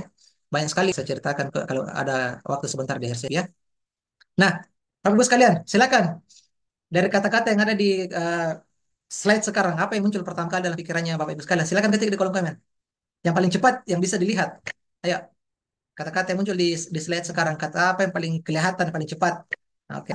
Yang langsung bisa difokuskan gitu. Ayo, kata apa yang paling langsung kelihatan? Ayo, apa yang langsung muncul dalam pikirannya kita gitu. Begitu melihat kata-kata yang ada di sini. Oke, oke. Beda macam-macam lah ya. Oke, oke. Siap. Oke, dalam sebuah kaidah hipnosis dikatakan bahwa you are what you think. You are what you think. Kamu adalah apa yang kamu pikirkan. Masalahnya adalah apa yang kita pikirkan. Sama dengan ketika kita melihat kata-kata yang ada di slide itu, banyak di antara kita yang mungkin akan fokus kepada kata cacatnya kah, atau kata ADHD-nya kah, atau mau autismnya kah. Akhirnya di sini, oh dia list semua. Ada kata penakut, slow learner, cerebral palsy dan sebagainya. Ada yang tidak pede, cengeng, tantrum ya, macam-macam lah. Ada yang bodoh dan sebagainya. Dan lihat satu kata di situ tulisannya dermawan. Ada yang perhatikan tidak kata dermawan di situ? Ada yang perhatikan tidak kata dermawan di situ? Dermawan artinya suka memberi. Ada yang perhatikan? Nggak diperhatikan.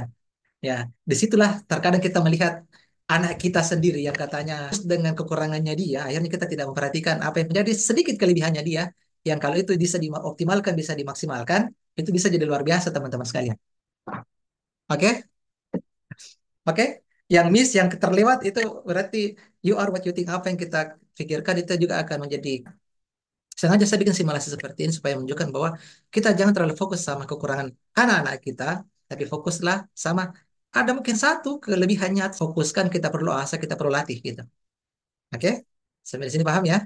Yang kalau itu kita bisa manfaatkan, mereka bisa menjadi manusia-manusia yang super, manusia yang bintang di bidangnya masing-masing. Sebagaimana tadi Isaac Newton, Albert Einstein, Thomas Alva Edison, eh, Pablo Picasso, macam-macam lah. Leonardo da Vinci, itu si vonis autism sama dunia kedokteran, tapi mereka semuanya adalah orang-orang hebat di zamannya masing-masing, di bidangnya masing-masing.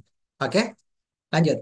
Nah, ini salah satu kaidah. Ya, suatu hari teman-teman ada yang Bapak Ibu sekalian, Ibu Bunda sekalian melihat ada anaknya yang ngeyel, ya, yang eh, bandel itu sebenarnya adalah anak yang kreatif, ya. Anak yang bandel itu sebenarnya adalah anak yang kreatif. Ini harus kita sadari. Banyak yang, dasar anak bandel.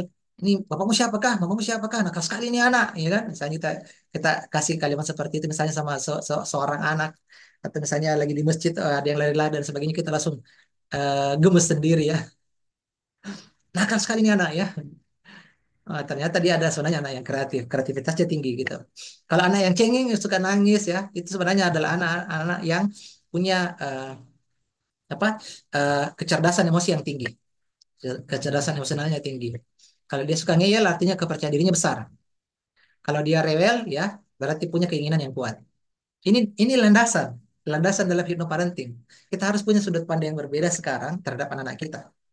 Ya, suatu hari kita lihat anak kita tantrum, bukan bisa saja tantrum itu adalah bagian dari cara dia mengekspresikan bahwa dia lagi butuh perhatian. Kita lihat dia nangis aja misalnya, mungkin kita akan melihat bahwa dia adalah seorang anak dengan kecerdasan emosional yang tinggi.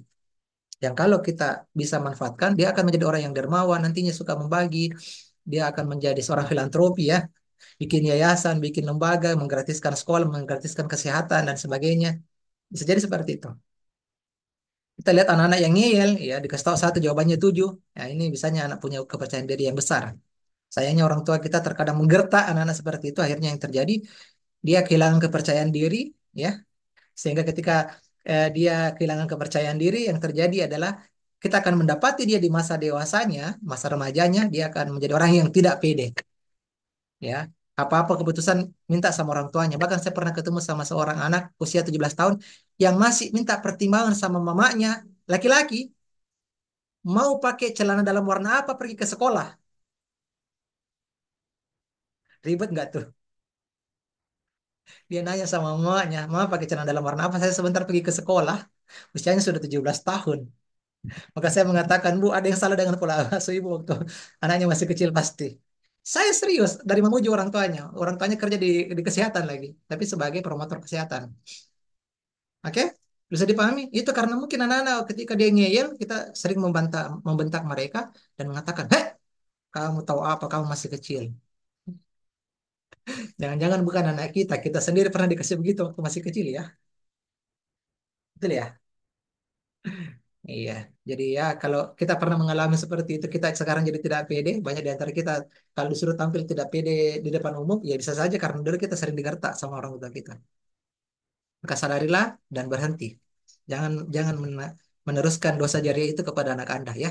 Oke? Yang berikutnya kalau ada anak yang rewel, dia punya keinginan yang kuat. Ya, rewel itu pokoknya selalu mengulang-ulang permintaan yang sama, berulang-ulang ya. Itu dia punya keinginan yang kuat. Suatu hari kalau dia sering sekali dibentak, dimarahi dan karena rewelnya, maka yang terjadi adalah dia suatu hari menjadi orang yang apatis sama sekali, tidak punya keinginan. Sedikit-sedikit terserah terserah Anda. Ditanya, "Kamu apa, Nak?" Terserah Bapak, terserah Ibu. Jadi tidak punya keinginan sama sekali otaknya. Rasa rasa untuk memutuskan itu sudah hilang. Bisa dipahami? Rasa memutuskan itu sudah hilang dalam pikirannya gitu. Karena kenapa? Sudah terlalu sering dibentak. Jadi kita kasih mereka untuk ambil keputusan tidak ada lagi. Mereka tidak bisa jadi decision maker. Ini parah ini kalau sampai dia dewasa, sampai dia seperti itu, dia tidak dipulihkan dengan berbagai pendekatan, parah banget nantinya. Nanti dia susah untuk ambil keputusan untuk menikah, ambil pekerjaan, ambil keputusan untuk cari pekerjaan, ambil keputusan untuk melamar gadis pujaannya, atau mungkin memilih pria pasangannya, jadi suaminya nantinya, nanti dia kesulitan untuk mengambil keputusan punya anak atau nggak punya anak, macam-macam lah. Ini sumber permasalahannya nanti kayak snowball effect, efek bola salju, salju akan semakin besar. Jadi sadarilah ini kesalahan, jangan dilakukan ya. Kalau pernah dilakukan, istighfar, tobat, minta ampun sama Tuhan, dan jangan pernah mengulangi sama anak-anak kita. Ya, insya Allah ya. Oke, terus lanjut. Nah, prinsip yang berikutnya adalah everybody is different. Sadarilah bahwa semua orang itu beda. Saya enggak perlu dulu membahas tentang anak-anak IBK ya, beda. Ya, anak laki-laki dan perempuan itu beda. Kalau ayah bunda sudah punya anak laki-laki dan perempuan, pasti bisa merasakan perbedaannya. Sebagai contoh gini, otak anak laki-laki tuh, ya, bahkan bapaknya yang laki-laki itu otaknya sebenarnya berkotak-kotak seperti ini. Itu perintah, satu program. Misalnya ada laci tentang keluarga, ada laci tentang pekerjaan di kafe, ada laci tentang bermain olahraga, ada laci tentang mengendarai sepeda motor. Semua ada laci-lacinya, ada kotak-kotaknya. Maka karena itu biasanya laki-laki itu tidak fokus dengan eh, terlalu banyak hal. Dia fokus kepada satu hal saja ketika dia mengerjakan sesuatu. Bisa dipahami? Bisa dimengerti ya? Maka berarti kan dia sebenarnya lagi di kotak mengendarai sepeda motor dalam perjalanan pulang ke rumah. Tapi Anda tiba-tiba suruh dia beli cabai di pasar. Dan tiba di rumah dia kelupaan untuk motor. Bisa dipahami? Suatu hari Anda melihat anak Anda berada di kotak bermain. Di saat yang bersamaan dia lagi seru-serunya bermain sama teman-temannya, tiba-tiba Anda menyuruh dia mandi. Apa yang terjadi? Dia akan membangkang, lalu pindah lagi teman-teman sekalian. Pelajari caranya supaya bisa pindah. Oke? Bukan laki-laki itu pelupa, bukan laki-laki itu tidak tegaan. Saya lagi tidak bilang kamu laki-laki ya. Saya lagi tidak bilang suami-suami Anda di rumah. Tapi sadarilah bahwa semua laki-laki itu punya kotak yang berbeda. Suatu hari dia lagi berada di kotak nongkrong sama teman-teman, sadar pakai popok atau kehabisan popoknya. Bisa dipahami? Oke, itu kalau otak laki-laki. Kalau otak perempuan seperti itu modelnya. Otak wanita itu kayak gini modelnya. Berkalut satu sama lain, saling keterhubungan erat satu dengan yang lainnya. Sehingga membuat mereka menjadi multi talenta. Mereka bisa bayi di saat yang bersamaan sambil kasih minum anaknya, sambil bisa gosip sama tetangga, bisa. Bisa dilakukan ya. Sangat-sangat multi talenta. Ya. Ya. Jadi wajarlah kalau ada wanita misalnya disuruh jadi sekretaris kayak gitu. Mengerjakan beberapa pekerjaan di saat yang bersamaan. Tapi coba suruh suami Anda. Goreng ikan saja dianggap dia mau jihad. Betul ya? Nah, yang berikutnya adalah otak anak laki-laki itu adalah otak yang di luar aktif adalah otak belakang ya, ini otak belakang. Otak belakang itu berhubungan dengan kinestetik. Ya. Nanti mereka biasanya pintar setelah kuliah. Makanya ketika anak laki-laki itu masih terlalu imajinatif gitu.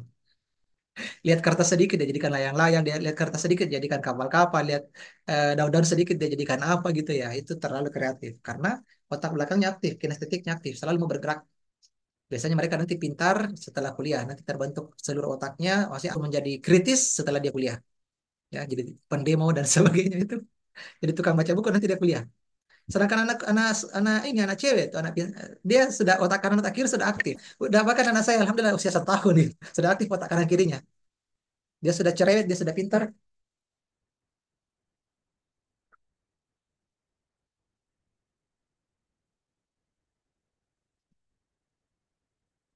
dari kecil ya. Makanya biasanya itu yang rata-rata ranking-ranking itu di SD anak-anak cewek lah ya, cewek ya. Nanti mungkin SMP sudah ada sayangannya cowok. Karena otak perempuan itu lebih kanan kirinya sudah aktif sejak sejak kecil. Lanjut, di otak laki-laki itu otak benda, artinya selama dia pegang benda, maka selama itu dia fokus dengan benda yang dia pegang. Apa ya? Jadi suka berimajinasi, makanya kalau lihat resep masakan atau lihat bahan-bahan di dapur, dia bisa berkreasi dengan itu. Terus katanya laki-laki itu punya kosakata 7.000 kata, kan perempuan itu punya 20.000 kata per hari. Dan bagi perempuan itu masih sedikit. Maka tidak mengherankan perempuan itu meskipun malam sudah pulang suaminya dari kerjaan gitu sudah capek banget, dia masih ngerocos saja, masih ngomel saja mau temani terus suaminya bercerita. Terus, oh, oh, ya, yep, yes. Tapi dia ngerocos saja karena kenapa? Jangan ini bapak-bapak jangan jangan protes ya, jangan protes karena ibu-ibu itu lagi kejar miliki. Itu sudah sunatulahnya kayak gitu ya. Jadi memang wanita itu cuma ingin didengarkan, sedangkan laki-laki itu cuma butuh untuk dipercayai. Oke. Jadi sadari bahwa eh, setiap orang itu beda. Yang ketiga adalah setiap orang itu unik, ya, berdasarkan versinya masing-masing. Unik banget. Nah, sebagai contoh misalnya dalam teori multiple intelligence itu dikatakan bahwa ternyata kecerdasan itu banyak. Ada kecerdasan misalnya kecerdasan musik, kecerdasan interpersonal, kemudian kecerdasan matematika, kecerdasan kinestetik, kecerdasan natural itu beda-beda semua jenis kecerdasannya. Dan bisa jadi anak-anak ABK kita, katanya ABK itu dia punya kecerdasan di antaranya ini yang belum kita temukan. Jadi bukan cerdas cuma dikatakan cerdas ketika dia cuma jago misalnya di bidang eh, apa otak kiri yang selama ini diajarkan di sekolah itu kan matematika atau bahasa Inggris atau bahasa Indonesia aja dikatakan cerdas atau IPA lah gitu. Padahal sebenarnya kecerdasan itu ada 8 ya, bukan cuma satu yang kita pelajari selama ini. Terus itu pun otak saja, belahan otak yang terbagi dua itu beda fungsinya masing-masing. Otak dan numerik, otak kanan itu berhubungan dengan intrapersonal, ya, visual spasial, musik, kinestetik, gerak tubuh, natural, indrawi, kreatif, spiritual dan sebagainya itu otak kanan. Maka sadarilah anak kita mungkin keterlambatan dalam beberapa bidang atau beberapa hal. Tapi kalau kita bisa menemukan, kita asesmen lagi 8 jenis kecerdasan, kita asesmen lagi kecerdasan, ya, banyak sekali mereka bisa jadi jenius, mereka bisa jadi bintang, menurut versi mereka masing-masing. Oke? Nah, ada namanya optimalisasi masa kemasan otak ya. Ketika pikiran bawah sadar itu belum terbentuk, pikiran sadar belum terbentuk, jadi yang ada itu pikiran bawah sadar yang sudah terbentuk. Di situ masa di mana kita bisa memasukkan sugesti sebanyak mungkin, ya. Sugesti-sugesti positif sebanyak mungkin. Jangan keterbalikannya, jangan memberikan sugesti negatif. Yang kedua, fase 2 3 sampai 7 tahun itu sudah mulai terbentuk critical factor yang buat anak-anak menjadi kritis antara pikiran sadar sama pikiran bawah sadar ya, mulai terpisah antara pikiran sadar dan pikiran bawah sadar. Usia 3 sampai 7 tahun harusnya anak-anak sudah bisa membedakan misalnya yang mana yang basah, yang mana yang kering, yang mana yang kotor, yang mana yang bersih. Misalnya itu paling sederhana. Yang mana yang berbahaya, yang mana yang tidak berbahaya. Karena sudah mulai terpisah antara pikiran sadar sama pikiran bawah sadar. Oke? Dan dia sudah mulai mulai bertanya, "Mama, kenapa seperti itu, Mama? Bapak, kenapa seperti itu, Bapak?" Dia sudah mulai bertanya gitu ya. Tapi belum belum belum apa belum murni belum kuat melekat belum sempurna terkumpul dengan utuh di usia 7 sampai 13 tahun. Sampai sini bisa dipahami? Nah, saya percepat aja ini ya. Nah, ada sedikit nasihat spiritual dari guru saya yang mengatakan mengapa terkadang kita mendapatkan anak yang sakit, mengapa anak kita mungkin dikatakan berkebutuhan khusus, maka salah satu landasannya mungkin secara agama Islam ayat 30 dikatakan bahwa tidaklah musibah menimpa kita melainkan disebabkan oleh tangan kita sendiri. Nah, mungkin kita punya kesalahan dan sebagainya, maka jangan khawatir karena Allah itu Maha Pemaaf. Jadi, jangan khawatir ayah bunda sekalian, semoga dengan kita mendapatkan anak-anak yang special gift seperti itu, kita menjadi sadar gitu. Kita punya. Yang kedua adalah kita bisa minta maaf kepada Allah supaya kita betul-betul dimaafkan. Yang ketiga, semoga bisa menjadi pembelajaran yang sangat luar biasa.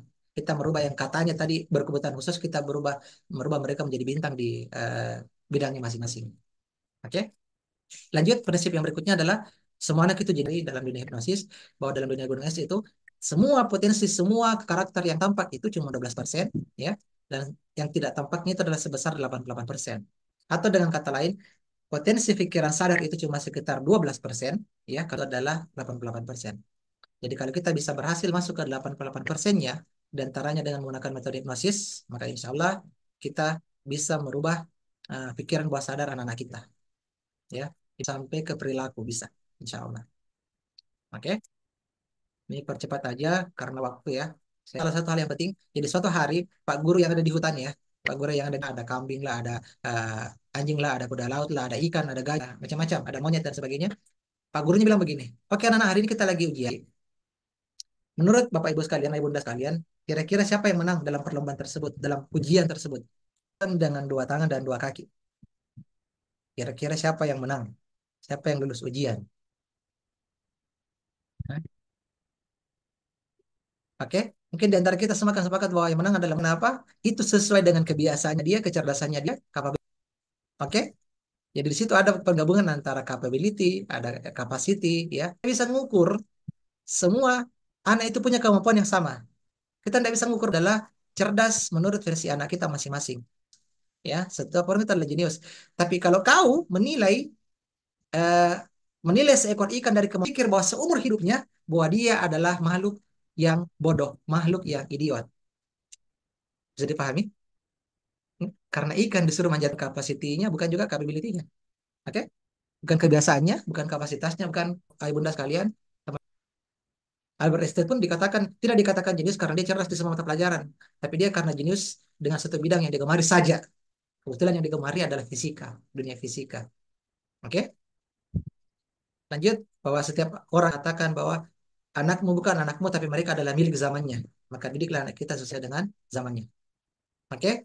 Tentang definisi anak berkebutuhan khusus, saya percepat aja karena kayaknya sudah hampir habis. Sempat dibahas juga sebagian tentang speech delay, tantrum dan sebagainya ya. Jadi kita bisa melihat dari apakah perkembangannya tidak sesuai dengan tahap usia. Ya, nanti bisa dilihat di internet sih kalau tahap usia berapa. Tadi juga sudah sempat dibahas ya. Tahap usia berapa dia harusnya sudah bisa apa-apa saja ya.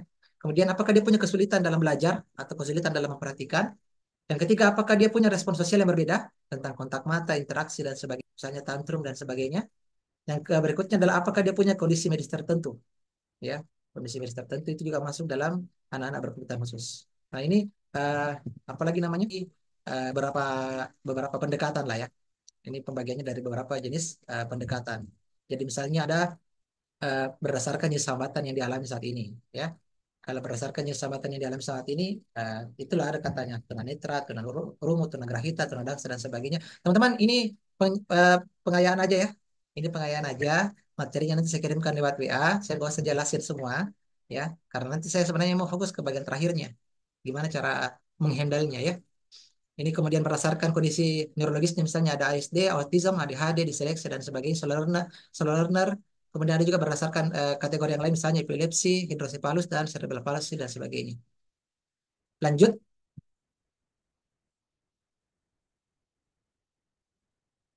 lanjut di sini bahwa bagaimana cara mengetahuinya? Yang pertama, bandingkan perkembangan dengan restoran usia. Tadi ada kemudian observasi perilaku sehari-hari, apakah berbeda dengan anak yang lain pada umumnya. Lakukan screening awal, ada tes kuesioner sederhana, dan kalau perlu kita gunakan asesmen yang yang sudah profesional gitu. Ya, hubungilah terapis lah ke sekolah-sekolah ABK, sekolah-sekolah inklusi boleh. Nah, langkah kemudian ada 4 jenis asesmen secara psikologi, medis, okupasi, dan pendidikan boleh juga. Dan ini beberapa alat tesnya. Lagi-lagi saya tidak bisa bahasin teman-teman sekalian ya. Saya kirimkan aja nanti materinya lewat WA. Oke? Supaya apa ya? Teman-teman nanti bisa mengembangkan percakapan nanti di WA, bisa konsultasi mungkin nantinya supaya nanti ini bukan cuma pertemuan kita pertama dan terakhir kalinya. Kami mau bahwa di grup ini nanti akan ada keberlanjutan, apakah nanti dalam bentuk konsultasi kah, bisa jadi menjadi komunitas kah, ya, bisa menjadi apalah macam manfaat, monggo ya. Jadi jangan cuma berakhir pada hari ini setelah ikut Zoom selesai. Biasanya yang lain bikin Zoom kayak gitu modelnya. Kalau kami kita peduli sama peserta dan kita berharap betul-betul bisa memberikan kebermanfaatan yang maksimal. Siapa yang bisa melakukan asesmen? Bisa psikolog, dokter, terapis, dan okupasi terapis, guru, dan konselor. screening apa tahapan-tahapannya itu ada screening, ada tes terstandar, baru kita bisa melakukan terapi ya. Nah, saya ingin berbagi sedikit informasi dan suaminya beliau namanya Pak Supriyadi. Semoga hadir juga nanti di sini. Jadi kami punya planning yang sudah setengah jalan ya untuk membuat sekolah bintang internasional SBI, di mana di sekolah ini nanti kita juga akan pilar hipnosis, kemudian pilar psikologi, pilar NLP, uh, pilar tentang PTB, perbaikan tulang belakang, dan juga terapi gelombang alfa. Nah, ini uh, membuat insya Allah sekolah kami ini nanti banyak membantu dari bukan cuma dari satu sudut pandang saja, karena kami melihat bahwa berbagai macam sekolah terapi, saya pernah keliling juga ya seluruh Indonesia, biasanya mereka tidak komprehensif, cuma satu bidang saja, misalnya tentang psikologinya saja yang dibahas, padahal dari hasil pengalaman saya selama 10 tahun bukan cuma psikologi dan fisiknya, tidak kayak gitu. Ini sangat-sangat kompleks gitu. Dia harus kita pahami tentang hipnoterapinya seperti apa, kemudian program seperti apa, karena ketika struktur tulang belakangnya diperbaiki bisa sarafnya ke otak lancar, bisa membuat dia gampang untuk belajar dan sebagainya, dan bagaimana kita menerapkan terapi gelombang alfa lewat musik di teman-teman. Ini sangat-sangat kompleks dan bagi kami konsepnya belum atau jarang dilakukan di Indonesia, tapi kalau nanti ada yang mau melakukannya ya alhamdulillah itu jadi amal jariah, atau mungkin mau jadi perpanjangan tangannya kami di daerahnya masing-masing ya alhamdulillah ya. Di eh, Kota Parepare ya, ini juga sementara dalam tahapan pembuatan, kita urus semua dulu legal-legalnya dan sebagainya. Sudah pemilihan calon kepala sekolah, penyusunan kurikulum sudah, tinggal kita training gurunya, nanti kita akan bikin di Kota Makassar, Goa, Palu, Gorontalo, dan kota-kota lain di Indonesia. Nggak menutup kemungkinan ada di antara teman-teman yang bisa jadi nanti menjadi cabang kita, atau mungkin perpanjangan tangan kita dulu lah di daerahnya masing-masing untuk menebarkan ilmu ini. Oke? Kok di Sulawesi aja, Mister? Untuk sementara di Sulawesi. Setelah ini, atau mungkin sambil sampai Papua, itu bisa mengusulkan, Mister, bisa tidak dilakukan di kota kami, atau bisa tidak minimal bikin webinarnya dulu, atau bisa tidak bikin seminar offline-nya, Mister? Karena kayaknya seru ini kalau kita praktek deh. Kalau kita nggak bisa praktek, saya palingan cuma bisa bikin kasih ya, dalam bentuk bonus, nanti teman-teman bisa praktek masing, itu kita bisa praktek offline di setelah pulang, kita masih stay di bisa bikin terapi langsung di situ. Jadi bisa bawa nanti anaknya di sesi keduanya setelah seminar. Oke? Atau minimal konsultasi dulu lah. Ya. Sistemnya kami secara offline ada homeschoolingnya, ada home care-nya nanti, kemudian ada sekolahnya yang didatangi sama klien, kemudian kita bikin seminar offline-nya, kita bisa bikin workshop-nya secara offline. Nah, secara e-course-nya juga untuk menjangkau seluruh orang di seluruh Indonesia, kita bikin e-book-nya, kita bisa buatkan audio terapi ya, untuk memudahkan ayah bunda untuk menterapi anaknya supaya mengucapkan bagaimana programnya menurut neurolinguistic programming. Nanti kita bisa bikin audio terapinya, dan mungkin kita bisa bikin parenting community-nya ya, untuk anak-anak berkebutuhan khusus. Jadi jangan takut ayah bunda, Anda tidak sendiri ya. Di sini ada saya insya Allah sebagai praktisi dan mantan mantan penyintasnya. Dan di sini ada juga Dokter Fitri, ada juga nanti teman-teman yang lain lah, termasuk Dokter Wina nanti dari Jakarta, mungkin insya Allah akan siap juga untuk bergabung, untuk berkolaborasi dengan kita semuanya, supaya nanti tidak ada lagi orang tua yang bersedih, tidak ada lagi orang tua yang kecewa, tidak ada lagi orang tua yang merasa ini adalah kutukan dalam kehidupannya, mendapatkan anak-anak yang berkebutuhan khusus. Meskipun sekali lagi tidak ada anak-anak yang berkebutuhan khusus ya. Semua itu anak diciptakan istimewa, diciptakan spesial dari Tuhan yang Maha Kuasa. Oke? Sampai sini paham? Katakan paham, baru saya lanjut.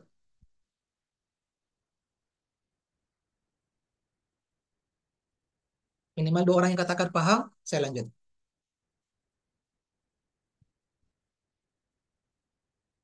Ayo, oke. Lanjut ya. Wah, Bunda Ruri Ayu ternyata masih stay ya. Bunda Akhirani juga makasih. Nah, ini prinsipnya diantaranya bahwa bahasa bawah sadar pada anak itu sangat-sangat kental ya. Apalagi terhadap anak-anak yang berkebutuhan khusus itu sangat-sangat kental. Bang, kalimat perintah. Ada kalimat perintah. Jangan ribut. Jangan gerak. Jangan manjat. Itu susah diterima sama anak-anak ABK ya. Lebih gampang dia menerima kalimat-kalimat positif, misalnya nak ya.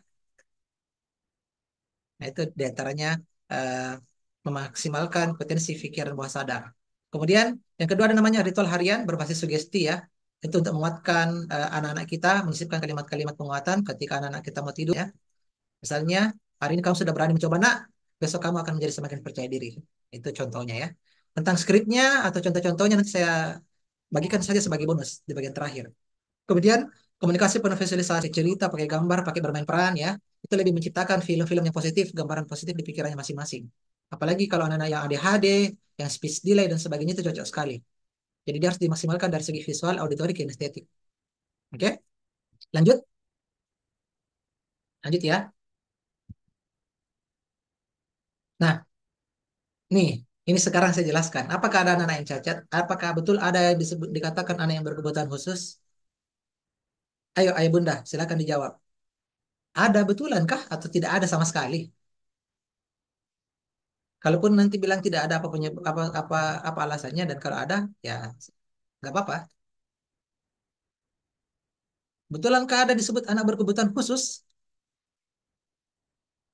Ayo, waktu saya tinggal berapa menit lagi? Tolong dipercepat jawabnya di Zoom, di kolom chat. Betulankah ada yang disebut dengan anak berkebutuhan khusus? Kasih saya penjelasan secara ilmiah gitu. Adakah? Nah, ada seorang seorang guru kami selain Munif Chatib ya almarhum dan teman kami sahabat kami Dr. Aisyah Dahlan pernah membahas juga tentang itu bahwa sebenarnya tidak ada anak yang cacat, tidak ada itu produk yang gagal, tidak ada itu anak berkebutuhan khusus. Yang terjadi adalah yang terjadi adalah di otaknya itu ada 2 sampai 3 klaster yang bermasalah. Ya, sekedar informasi bahwa di otak itu kalau kita bedah orang medis, kalau otak itu dibedah di dalamnya ternyata itu bukan apa namanya benda yang solid, yang padat. Enggak. Ternyata otak itu adalah benda yang berongga. Rongganya kecil-kecil gitu, ada rongga yang kecil-kecil di dalamnya situ. Nah, setiap rongga itu disebut dengan klaster. Oke? Kecil sekali. Kecil sekali. Dan setiap rongga itu disebut dengan klaster. Ternyata menurut penelitian, anak-anak yang katanya adik anak katanya ternyata ada 2 sampai 3 klasternya bermasalah. Padahal di otak itu ada 2 sampai 3 juta klaster. Ada jutaan klaster teman-teman sekalian yang kita tidak perhatikan. 2 3 kita permasalahkan. Ayah bunda sekalian. Dan kita sudah menganggap anak kita cacat gitu. Kita nggak memperhatikan jutaan klaster yang lain. Kalau seperti ini modelnya, selama ini siapa yang sudah salah? Kita nggak tahu kan bahwa di otak kita itu ada jutaan klaster ya sebelum sebelum mempelajari ilmu ini. Dan setiap klaster itu punya fungsi masing-masing. Ya, di bagian-bagian klaster yang lain itu menjadi kemampuannya berkali-kali lipat, teman-teman. Sebagai contoh, ada dulu anak-anak yang berkebutuhan khusus yang kami tangani untuk membedakan saja warna, dia sulit membedakan warna. Kita tahu, satu kali aja mereka tahu tentang warna, satu kali aja mereka tahu tentang bentuk, mereka tahu mereka punya kemampuan fotografi 1 detik. 1 detik melihat sesuatu dia bisa menggambarkan ulang dengan detail sudah profesional. Berkunjung kepada satu kota, dia bisa melukiskan kembali kota tersebut ketika dia pulang ke rumahnya. Paham? Ada dulu anak solo learner di Majene, hampir dikasih keluar dari sekolahnya karena dikatakan bodoh, idiot sama sekolahnya. Saya ajar Inggris dalam waktu 30 menit, 40 soal, benar semua. Kata gurunya dia slow learner, kata gurunya dia lambat lambat menerima pembelajaran, bahkan dia sudah mau dikasih keluar dari sekolah. Ternyata saya ngajarin dia dalam waktu 30 menit, 40 soal benar semua. Dan sekarang anaknya itu menjadi seorang paskibraka, bahkan sekarang ikut di lomba debat nasional hukum. Padahal 4 SD hampir dikeluarkan dari sekolah. Bisa dipahami? Bukanlah produk gagal dari Tuhan. Mungkin cuma ada 2 sampai 3 klaster data mereka yang bermasalah, tapi kita mengabaikan jutaan klaster yang bisa saja jadi luar biasa ketika dia dieksplorasi. Oke? Prinsipnya, kalau kita mau mendidik anak-anak ABK yang efektif adalah yang pertama ABK itu unik, maka bikinlah program pendidikan setiap anak itu beda.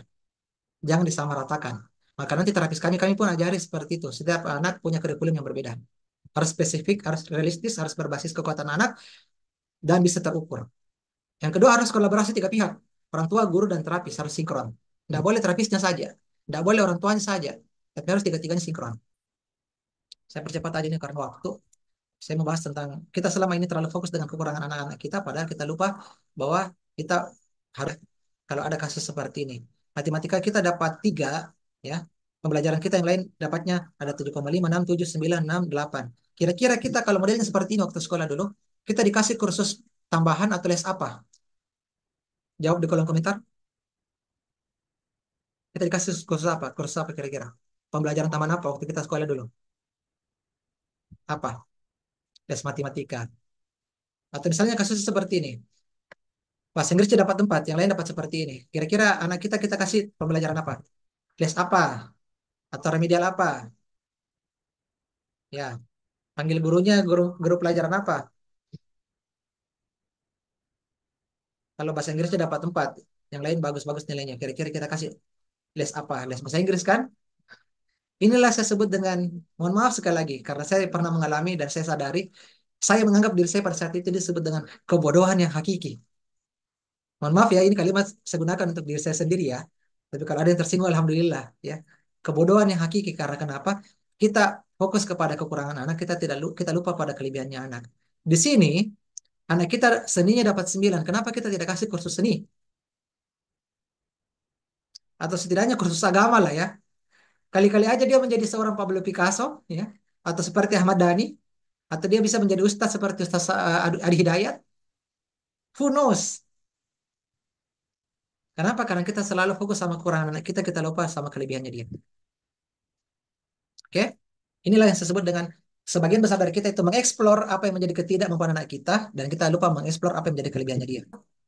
Tapi lanjutkanlah atau pertajamlah untuk mengeksplor eh, yang warna biru. Sisi itu tidak ada lain adalah bagaimana kita menciptakan guratan yang ada di otak, dan itu kata kuncinya adalah repetisi atau pengulangan. Belum mendapatkan stimulus yang tepat. Kita tidak bisa melahirkan anak-anak yang hebat kalau kita menciptakan rasa takut. Kalau dia bisa berkembang, dia juga bisa menyempit, tergantung bagaimana kita mentreatment otak tersebut. Semakin sering distimulus, semakin dia berkembang, bagaimanapun caranya, dan semakin dia sering dikasih hal yang negatif, dia akan semakin menyempit, bahkan bisa mati. Disinilah peran orang tua tentang hidup tangga yang harmonis. Nah, bonus di rumah masing-masing. Oke, itu saja mungkin dari saya. Ini beberapa kata-kata untuk yang bisa kita lakukan di rumah masing-masing untuk teman-teman, ayah bunda sekalian. Udah cukup, cukup ya. Untuk melanjutkan, di sisi saya tidak ada sisi tanya jawab. Oh, Kebetulan juga karena sambung sudah masuk waktu oh iya asar. Pak. Nanti kalau mau tanya jawab boleh dilanjutkan di grup atau konsultasi secara pribadi. Telepon saya atau telepon ibu dokter untuk informasi selengkapnya. Termasuk kalau ada yang mau buka cabang untuk sekolah bintang internasional, Oke. dipersilahkan. Oke, itu aja Ya, mungkin dari saya. Saya lanjutkan baik Pak. kepada Terima kasih moderator. banyak atas ilmunya. Begitupun tadi dengan Dokter Fitri, Coach Anhar. Terima kasih banyak setelah berbagi ilmu yang sangat bermanfaat untuk bagi kami, para ibu-ibu yang di luar sana. Jangan Ibu khawatir. dokter, Ya, Dokter Fitri. Terima kasih juga atas kesempatannya. apakah ibu dokter masih ada di room sekarang? Mas, masih ada saya lihat ini Pak. Mohon maaf teman ya, Bapak Ibu sekalian, ibu dokter tadi nih sebelum Zoom sakit. Kalau saya 3 hari yang lalu, dari 3 hari yang lalu saya demam. Jadi ya mungkin kodratulahnya seperti itu teman-teman. Oh iya Pak. Kita diuji sama Allah Subhanahu Wa Taala. Jadi Ya, punya tantangan masing-masing. Tapi semoga hal-hal baik pada hari ini bisa membawa insight ya, membawa banyak sudut pandang, merubah persepsi kita tentang anak kita, menganggap bahwa setiap anak kita itu adalah istimewa, adalah anugerah, dan mereka bisa menjadi bintang di bidangnya masing-masing. oke. Kasih Oke, banyak Coach Anhar cukup kalau begitu. teman-teman. Ya, kalau Sekali lagi begitu. di sisi saya tidak ada sesi tanya jawab, Oh iya Pak. sengaja supaya nanti Bapak Ibu sekalian kita lanjutkan konversasinya di grup supaya grupnya hidup ya. Jangan cuma jadi grup yang mati kayak kuburan. Sayang banget gitu teman-teman dari berbagai daerah ya kan. Kemudian sudah belajar, sudah meluangkan waktu untuk belajar gitu ya. Meskipun investasinya tidak seberapa, tapi semoga ilmunya diberikan daging semua ya, tidak pakai tetelan, tidak pakai lemak-lemak.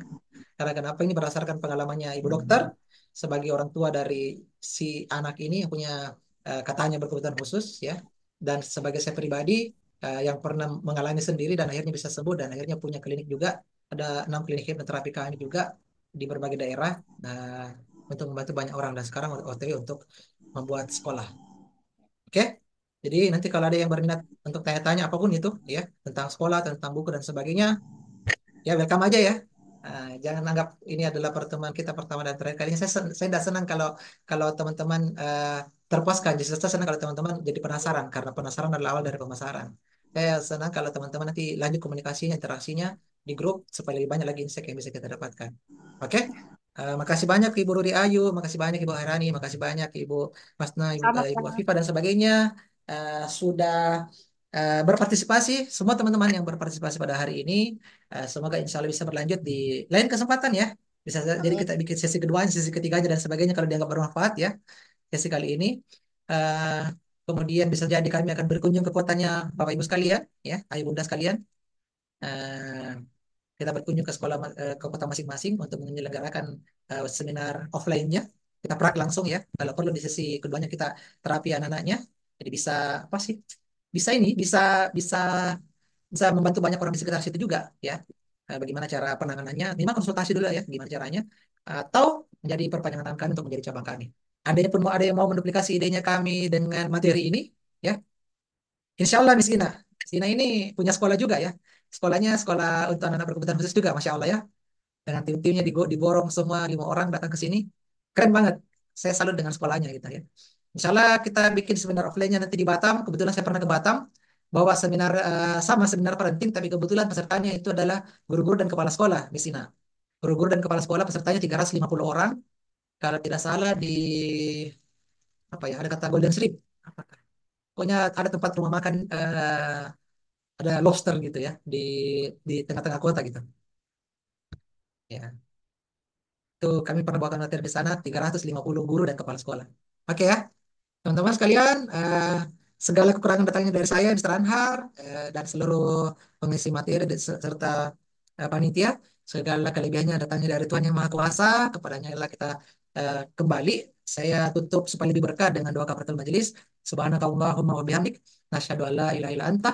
Nastaghfiruka wa atubu ilaik. Assalamualaikum warahmatullahi wabarakatuh. Waalaikumsalam warahmatullahi wabarakatuh. Silakan ketik Waalaikumsalam di kolom komentar.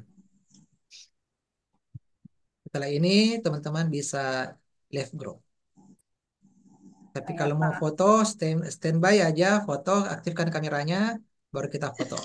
3, 3, 2, 1. Lagi. Oke, bisa aktifkan kameranya. Alhamdulillah. Kita buka dulu. Kita buka lebar supaya bisa masuk semua ya. Bentar. Waalaikumsalam. Bentar ya. Saya mau screenshot dari tadi nggak bisa. Coba kita. Oke, bisa diaktifkan kameranya. Wajah ini mukanya, wajahnya. Nggak pakai juga. Nah, oke.